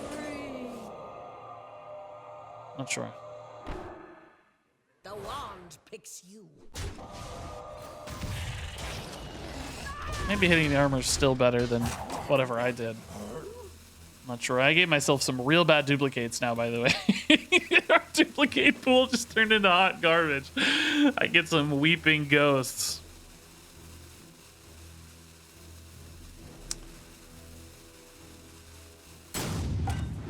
Yeah, Blizzard should probably change the animation, by the way, on the start of the game, because, like, that's definitely a confusing looking scenario, for sure.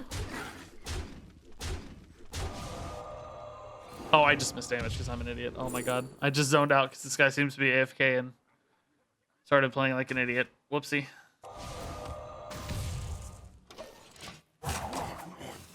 Hopefully he's actually AFK and that doesn't cost me. We had 2 AFK opponents today. Were they both this run? Was that Demon Hunter earlier this run as well? It's crazy. I don't think he was so far behind that he like thought he was gonna lose, right? No, no, no.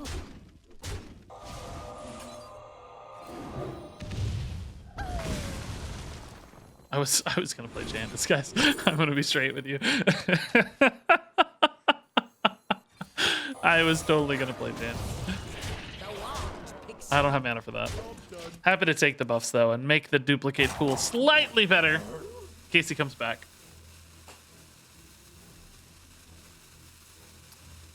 Probably to prevent you from getting insight into your opponent's deck so you know what to mulligan for. Yeah, that might be the reason. I have a feeling it is probably more just about like the way the animation pipeline was set up or something, but I don't know if that's a good thing necessarily. I mean, maybe it is, yeah. To protect, like, you know, make sure they don't know too much if you're like a Cthulhu deck or something, for instance. That could be it. Have any kind of lethal here? I didn't ditch class to get second place.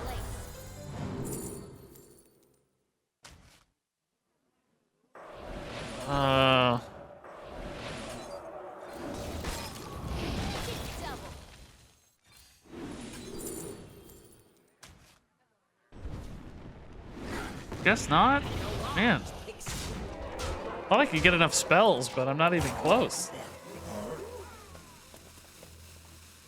I feel like this might have been a tough matchup. I don't know. It seemed like endurance training, they had at least some plays for it. They had bulk up and Tar Creeper, and then they just went away. I don't Maybe they bulked up but didn't have a taunt minion in hand or something, and they just... No, that shows one. It generated one. I don't know why they... Maybe just DC'd. It's weird. I'll take these, but feels bad. I don't think my start was so overwhelming that they got frustrated and left. It didn't feel like that. It was a good start, but it wasn't a great start. It wasn't one of those, like, you're at 15 kind of starts. No, I can't do that. That sounds fun. I think we just take here. Spellwing's not great for goggles, but Rune Orb's some value generation. Firebrand's pretty good with goggles. So, yeah, I'm still worried about card draw a little bit here, but we'll do our best.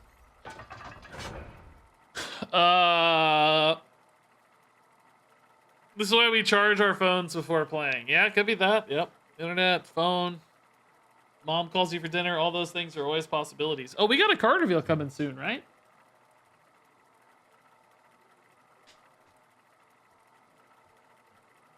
Yeah, 3 o'clock. Who's it from? Oh, the Play Hearthstone Twitter. That might be a few cards, actually. I wouldn't be shocked.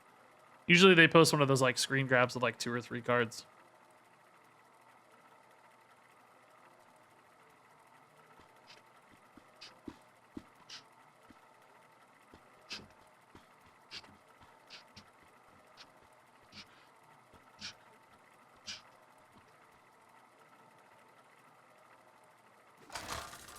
Love card reveal season. Mozaki versus Rattlegore. This thing is not under faculty. Okay. Oh, actually, yeah, I like Arcane Intellect a lot. I don't think we need Counterspell, but Arcane Intellect to just refill the hand super cheap is nice. Rune Orb on 1 is definitely easy to play too, so that's fine. Okay. Yeah, 2 mana is usually not bad for this guy. A little off curve here, but that's okay too. Pillage the Fallen. Man, I haven't seen this one in a while. Actually, we can go Spellwing on 1 here, because Rune Orb, Arcane Intellect is still viable on 2. We might be able to hit a minion with it. Battle Totem is scary. They got, well, they're not Bomb Shuffle Guy, probably.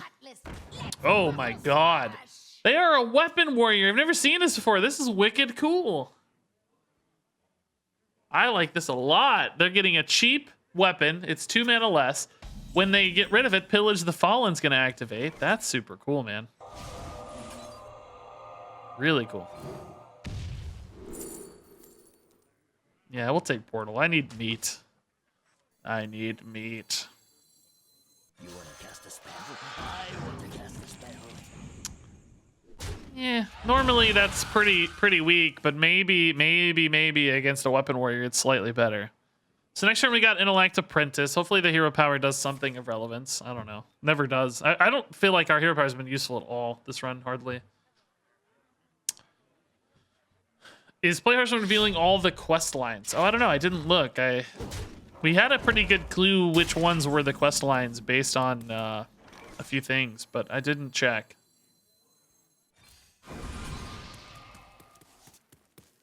I think maybe we just go for 1 mana plays here since they don't really... Oh, actually, no. We have Chinvala, so the 1 mana spells are really nice. Never mind. So let's just do this. Again, it's clearly not great, but it's just a 3/5 for 2 mana. It's just tempo. Firelands Portal a little stranded, though, for a turn, so we're probably going to have to get by with a Creepy Curio for a minute, maybe Ping. Then we can go Chinvala, Missiles, Mirror Hilt for 6 mana. Guess I can actually do that. Once I play Fireland, I can do it even cheaper, but I want to play Fireland on 5 probably, so probably going to have to get by with Hero Power or Creepy Curio this turn. Just hang out. Cheap Taunt. No, not Endurance Training. That was the last guy. Oh, well, a cheap Taunt, yeah. And a free Emerald Sky Talon. Okay. It's not so bad.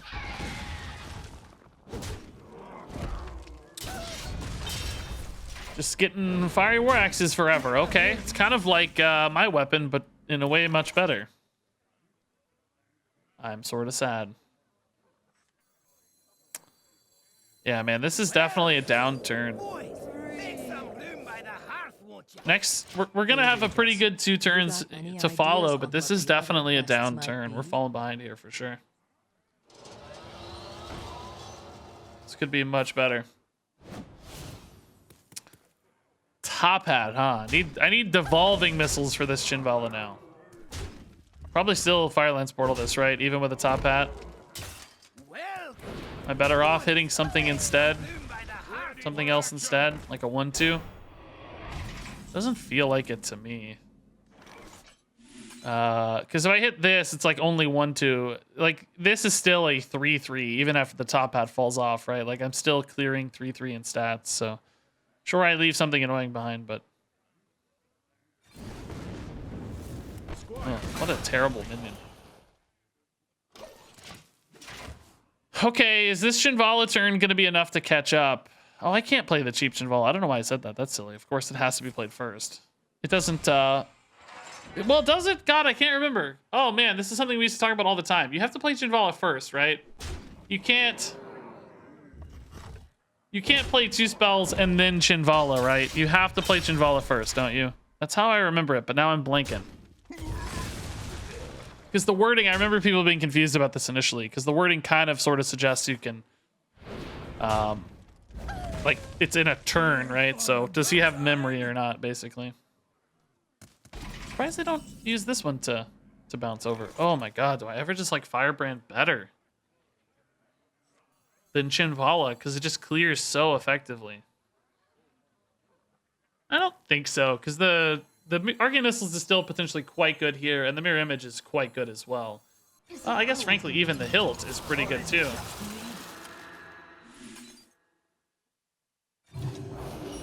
Oh, but I need that to happen last.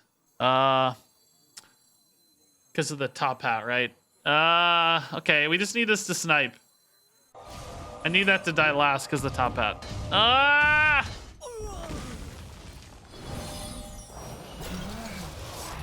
I think we leave it up then, right? They're not probably going to be able to kill it very well to chain the top hats. Maybe I can deal with it next turn. Yeah, I think so. Debatable, though. It's a real shame that didn't die to the missile. I just don't... This has a top hat in case anybody's not paying attention. Like me. So if I kill this, the top hat bounces to the other taunt. So it doesn't really net much to kill it right now. They are really light on cards, which is good. Oh, that guy's good, too. Man. Really good.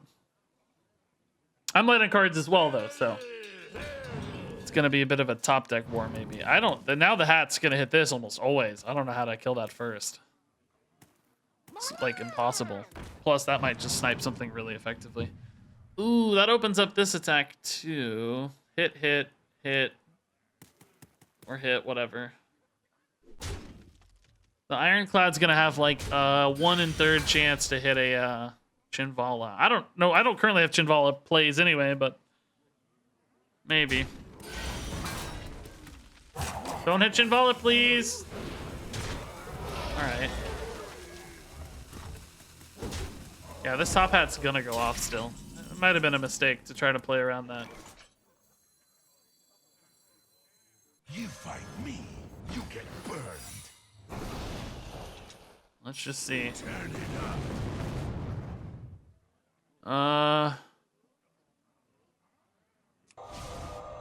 Yeah, I'd hate this, man. This is not going well.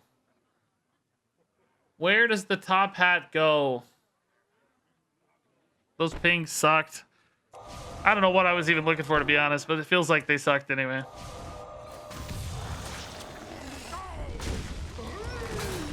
Catch a cold? Yeah. This top hat is like the best top hat I've ever seen. I've never seen a top hat get this much value because all the taunts and stuff. That Arcane Missile's missing that dude was not that it was likely, right? It wasn't like a likely thing to occur, but it's just missing that dude really, really changed the fate of this game, maybe, because that would have let me kill the top hat cleanly. Would have denied a ton of stats over the course of this game, right? You always hear part of this, try to snipe something, don't you? Here for a good time? Oh, they had an explosive runes test and didn't take it. Oh, yeah, that's unfortunate for them. That cost them a card draw, too. That was a really big change. Keep the top hat going. You could roll here to keep the top hat going again. Or even trade here and then button and top hat. Then I'll have a trade though. Did they already attack with weapon? Yeah, of course, because they've got him a new one. They keep the top hat up. Okay. Do I kill the top hat or do I say top hat one more time? I definitely kill the top hat. Cool. Talon gets me a Jandis, which is definitely good news. Very high value. Excited about that. Want to put these minions in to deny hero power value. All right, they have a random rush minion. They have 2 other cards. I have no cards of meaning. Glory! I'm here for the gold. Except for a Jandis incoming.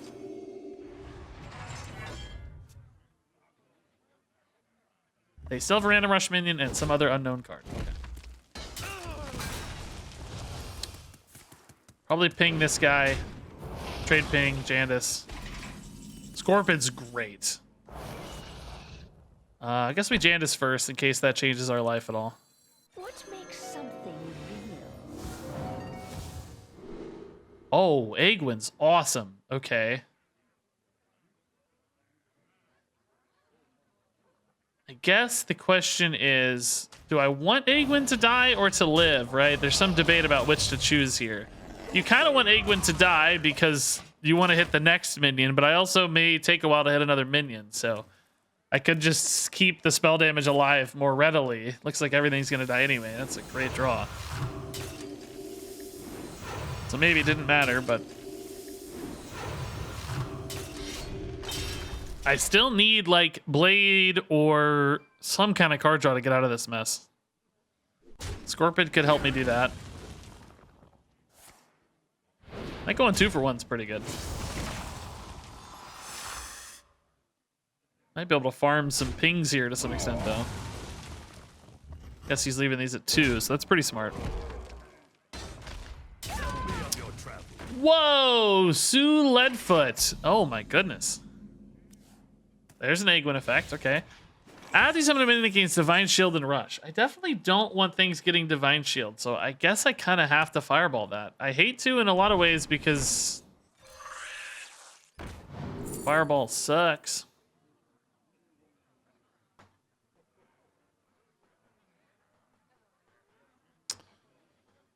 Oh man, Mask is like the best high-powered output card here. Ring Toss is going to be hard to corrupt at the moment. I think I still take Glyph though, just because, I don't know, Mask isn't really perfect right now. I can get away with a Fireball here, see what this gets me. Oh yeah, that's the draw, okay. That was a weird misplay. Why didn't he give his snakes Divine Shield? This is cool. Good question, actually. Yeah, this is summon, not play, so he could have. Yeah, I don't know. Great question.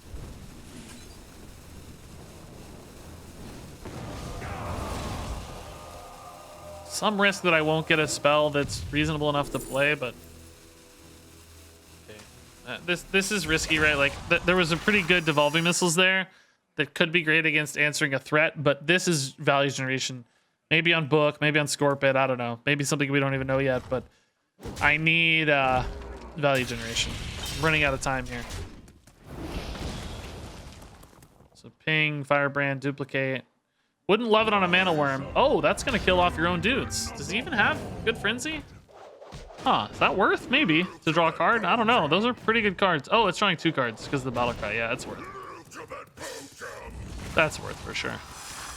That's insane. Oh, super worth. Oh my god, he turned that 1 card into like 5. That was amazing. Insanely worth. I need Flame Strike now. Okay. Or that. Sure. I think we wait, right? I don't know what I need yet, so. Still, this weapon value is insane. That was just so many cards. So many cards. I don't know what to do to get out of this now. Duplicate, I mean, it would be best on the Babbling Book, honestly. I don't really want another Firebrand. I need value. What is this rush minion, by the way? He's had this in hand for like 6 or 7 turns. He said something to do every other time. Oh, new card came out. Oh my god, I forgot about it. For the war chief. We'll take a look at it after this game. It's a hunter card. Oh my goodness, that's a big boy. Okay. You fight me. This will basically never be a good duplicate, but I just don't have a choice anymore. See if there's a good ping before we move on. Okay, pretty good ping. This Arcane Missiles needs to be the nuts, because that 7/6 is basically gonna kill me. Is there ever even a nuts option here? I don't even see one. I know that it was not that. I didn't even clear. Oh my god. 2 to the face. Oh my god. Can you believe that? I have to take this trade. I'm alive at 1 HP here. I couldn't even clear that other dude. That was brutal, man. There's no out here. Duplicates aren't good enough. I don't see a path out of this mess. That is big. Why did that take so long to get played? It's just an insane threat. Do I have any cards here that win this game when I'm at 1 and he has infinite weapons? I mean, I don't know what. Something into barrier to buy me a turn sort of thing. Words.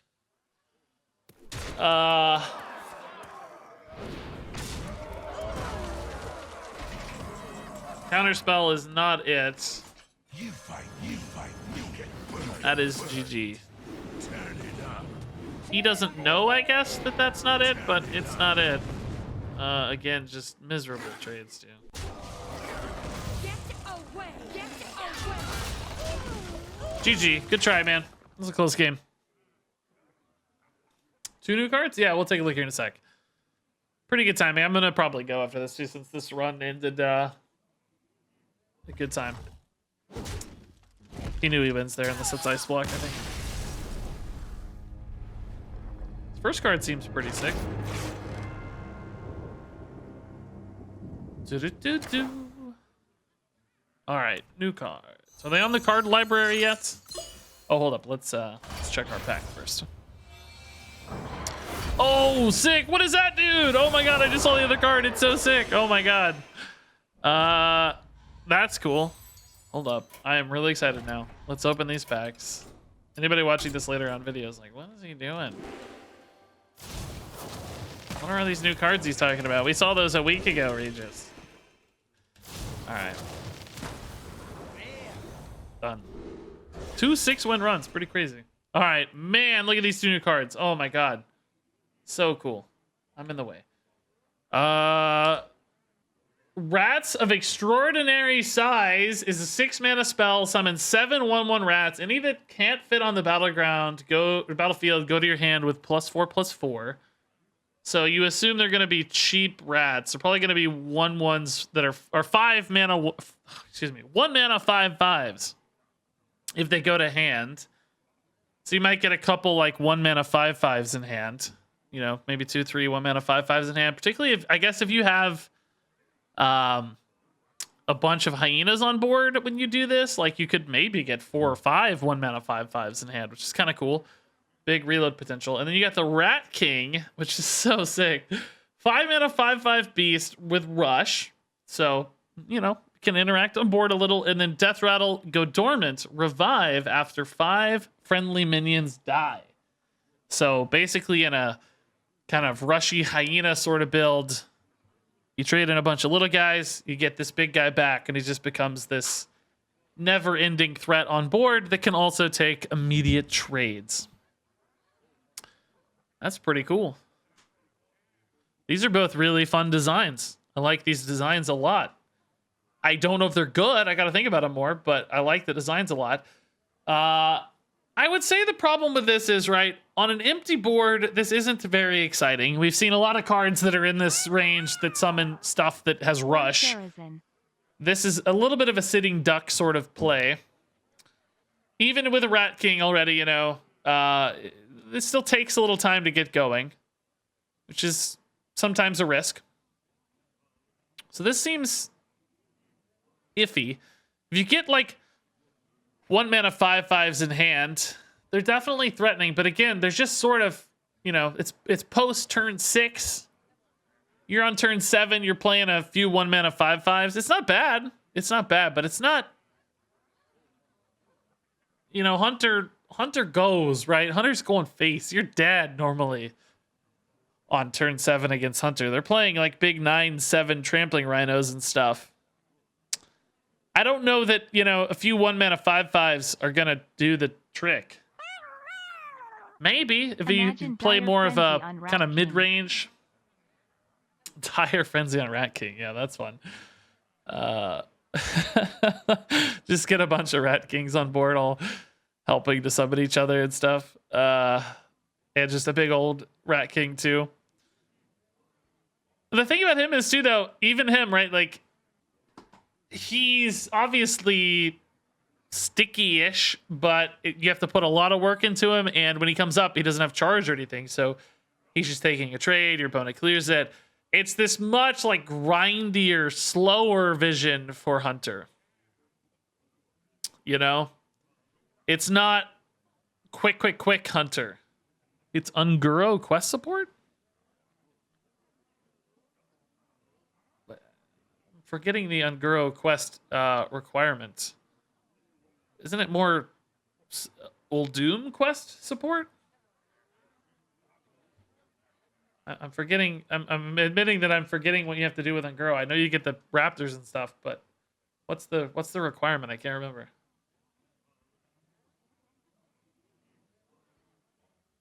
Play 7 1-cost minions. No, I don't think this is. I think you mean Uldum quest support. Which, yeah, sure. In Wild, yeah. Rat King off Chandas and Apexes. Yeah, it's not bad. Be a decent roll for sure.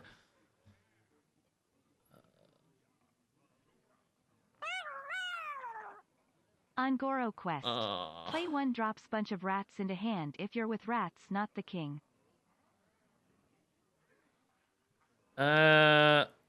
Oh, you're saying after you get all these in hand? I mean, sure, I guess. I feel like you guys just mean to say Uldum quest support. It's great Uldum quest support. I don't know. This Unguro stretching quest stuff is, I don't know. I'm not seeing it. Turn 7, I'm finally going to start finishing my quest only if my board is already fully occupied. I don't know. I mean, let's go for it. Do your thing. I want to see it work. I feel like we just meant to say Uldum, and then this is really spiraled. Tundra Rhino, yeah, Tundra Rhino rotated. Maybe that's why, by the way, right? Like, cards like this would be nuts with Tundra Rhino because you could just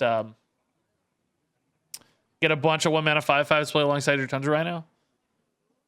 But without cards like Tundra Rhino, right, are these going to be quick enough? Like, you know, brooms and stuff, sure, they can trade again, but it's still like trading. It's still grinding. It's still more slow and reactive as opposed to punch them in the face, which is where Hunter's strengths have lied historically. And interestingly enough, even the face Hunter builds we know today, like, they have a lot of support for this with all the token summoning. But they're just better at ending games than I think this would be, right? It just feels like this would be a worse thing to pivot into than the kind of Tundra Rhino kill you package. So, I don't know. It looks cool. It looks really fun. I can't wait to try it, but I don't think it's going to be very good at first glance. I guess if the rats had Rush, I would believe in this a lot more, but here's the rat. They just added it, man, while we were sitting here. They don't, but they're cute as can be, eating a little egg there.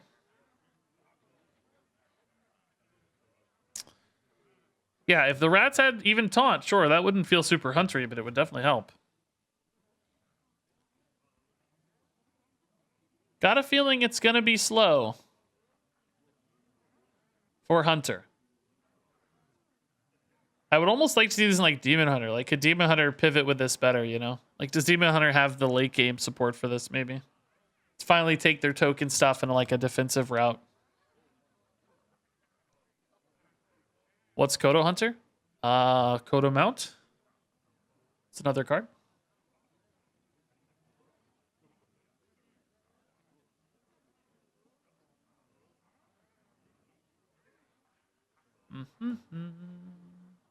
These are fun cards, but I don't expect them to be competitive. I 100% agree. Yeah. I mean, we've seen cards like this before, like Sharazin, you know, stuff that's like you bring it back to life. This is definitely a better version of that because of the rush. Like, you get an immediate payoff because you're able to take a trade. But is the payoff like directionally helpful, you know? Aren't you just trading tokens forever? Just whittling down your opponent with slight Rat King value? You know, for this to feel good, basically the question I guess for this card is, for it to feel good, how many times do you have to summon it? Twice? Is twice enough? For it to feel worth it in like a Face Hunter deck? But how long does it take you to summon it twice? Because once on this card is not enough, right? It's fine, but it's not a Trampling Rhino. You'd rather have a Trampling Rhino. If you're just picking a beast to summon, Trampling Rhino is going to win over this every time. And in the way we see Hunter today, there'd be no reason to run this over Trampling Rhino. So is twice enough? Is 3 times enough, right? But then it's like every time you add an extra step of value, you add a lot of clock to the game. You add 2 turns. You add another 2 turns. You add 3 turns. You run out of cards. You haven't won the game still as Hunter, and you're just stretching it out more and more to get more Rat Kings. You know what I mean? Like, that doesn't play well with Hunter's strengths. There's always the possibility that Hunter shifts and becomes more grindy, more mid-game. But we don't have evidence for that at the moment, you know? Get 7 of these and lock out your board. That actually sounds like a fun challenge. I think I'd rather run so many other cards than this if I'm playing Hunter. You know? Yeah, we'll see the quest line. So far, the only legendaries we've seen did not complement each other on quest line. So Priest, Seek Guidance, and Benedictus don't work together at all. I don't know if that's indicative that none of the quest lines will work with their complementary legendary. You know, no evidence of that so far, just one evidence, but it may be that they're trying to build like 2 different paths for decks. They won't maybe all go in the same deck, but yeah, could be a summon 10 minions quest line or something, and Rat King fills in really nicely. And maybe the reward is your rush minions have charge, right? That's actually... Somebody write that down? Don't Blizzard, if I guessed, don't ban me. I just guessed. I don't know. I haven't seen anything, Blizzard. I haven't seen anything. That could be the quest line. Like, summon 6 minions, summon 7 minions, summon 8 minions. The reward is your rush minions have charge. And then all your hyenas have charge. Your Rat King has charge. That could actually be a legitimate... That could make Rat King amazing, because then every time he wakes up, it's 5 damage face, right? That would definitely shift him into a more aggressive standpoint.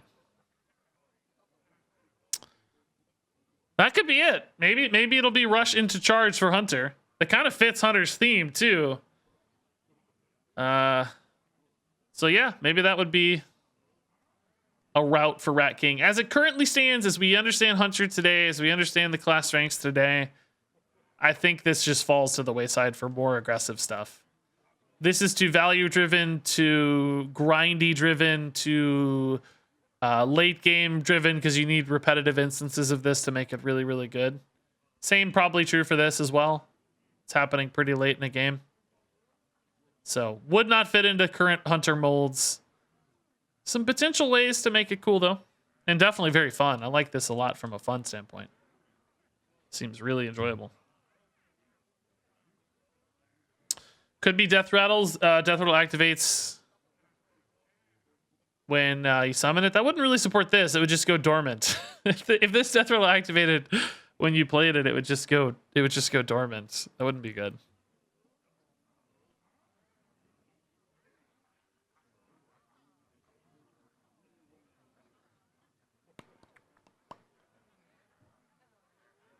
They could even give beasts charge. Sure, maybe it's not rush minions. Maybe it's just beasts have charge. Sure, that could be the Tavish reward too. Yeah, that would also open this up.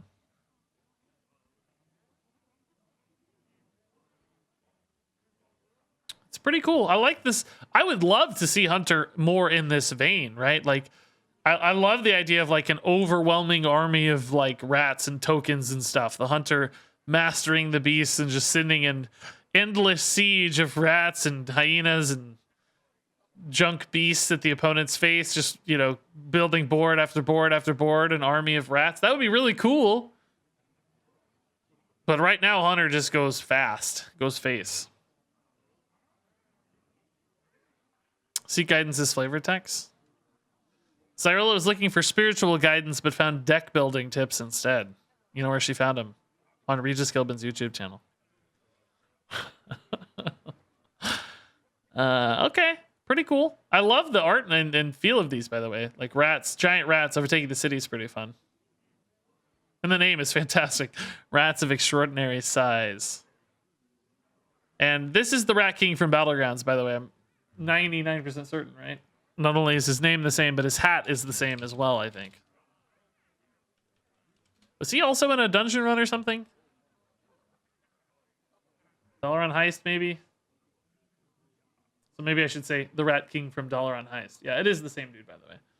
Here's the Battlegrounds, or Dalaran Heist version. Same hat and stuff. I mean, it looks a little different. No, mostly the same. Never mind. Some of the stuff on top seems to have flipped sides, but more or less the same. So cool to see him showing up in Constructed. I guess he moved from Dalaran to Stormwind for some reason. Must have taken a portal to make his way over. Oh yeah, somebody said the two rats on the right are engaged in a particular way. I have to agree. These two rats, this guy's face in particular.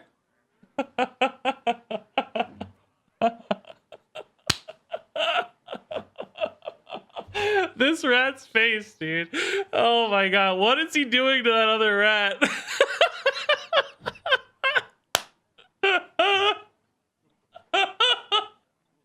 His face. Oh my god, his face is perfect. Oh. Oh my god. Is Rat King a Hearthstone specific thing? As far as I know, I don't remember that popping up in World of Warcraft, but maybe might be some throwaway reference or something for all I know. Could be something Dalaran Basement or whatever rogue thing. I don't know. Rat 2 looks annoyed. Yeah, doesn't seem to be super thrilled about what's happening. Think it'll be a Rhino effect on all your minions? Yeah, it could be. Yeah, maybe beasts, maybe all minions. Sure, everything has charge. Could be. That'd be a game ender. The questline rewards definitely seem to be game enders. There's no question. This literally ends the game. This pretty much ends the game with fatigue damage or self-damage. This one probably ends the game real quick with a base Malagos effect, more or less. So, probably. I gotta go, guys. I'm gonna drop. We'll hop off today. Couple good duels runs for sure. I don't know if they were quite good enough to make it on YouTube. I think that first one was because we had some crazy Embercaster plays, but second one's probably just a little flat. I don't think there's any amazing moments. If my Yogg hadn't got eaten in that one, it would have been even better, but probably hop off. I'm gonna do a card review tonight, so stay tuned to YouTube if you're looking for more cards. There's a couple more coming out throughout the day. I think I'm going to go after Crypt's Reveal. I'm going to assume Crypt's Reveal is a legendary at 7 p.m. my time. That's in like 4 hours or so, a little less than 4 hours. So probably go after Crypt's. I'm assuming they gave Crypt a legendary. I don't know, but it feels like they did. Could also wait till 8 p.m. though. There's one card after Crypt's. Maybe that'd be a slightly better break point. I think Varian's going to get announced late tonight. It looks like at 1 a.m. if that's Varian. Might just be a spell featuring Varian or something. The King's Escort or something, you know. Who knows? And then probably again at noon tomorrow, but we'll see. But I'll hop off for now. It's a good break point. Who you got, Bucks or Suns? Oh man, I don't know. I was rooting for the Suns originally because my boy Devin Booker. I'm a Kentucky basketball fan, so anytime a Kentucky player like Booker is amazing, I'm all about it. But I'm kind of rooting for the Bucks now, man. I don't know. Giannis is just so lovable, and for some reason, even though they're ahead, the Bucks feel like underdogs to me. So I don't know, man. I don't really have a stake in it, but I'm actually rooting for the Bucks, and I actually now think the Bucks are favored in a weird way. So if Drew Holiday keeps balling out and can keep Chris Paul in check, then I think they're going to be in a good spot. Okay, so I'm off. Let me drop a raid before I go. Leave you guys in good hands somewhere over here on Twitch, or I don't know. They may be terrible hands. I don't ever know who the heck we raid. It's usually strangers to me, but they're hands anyway. Don't look too closely at this rat stuff. Might go poorly. But have fun on this raid. I will see you guys tomorrow. We'll talk more cards. We'll do more card reviews.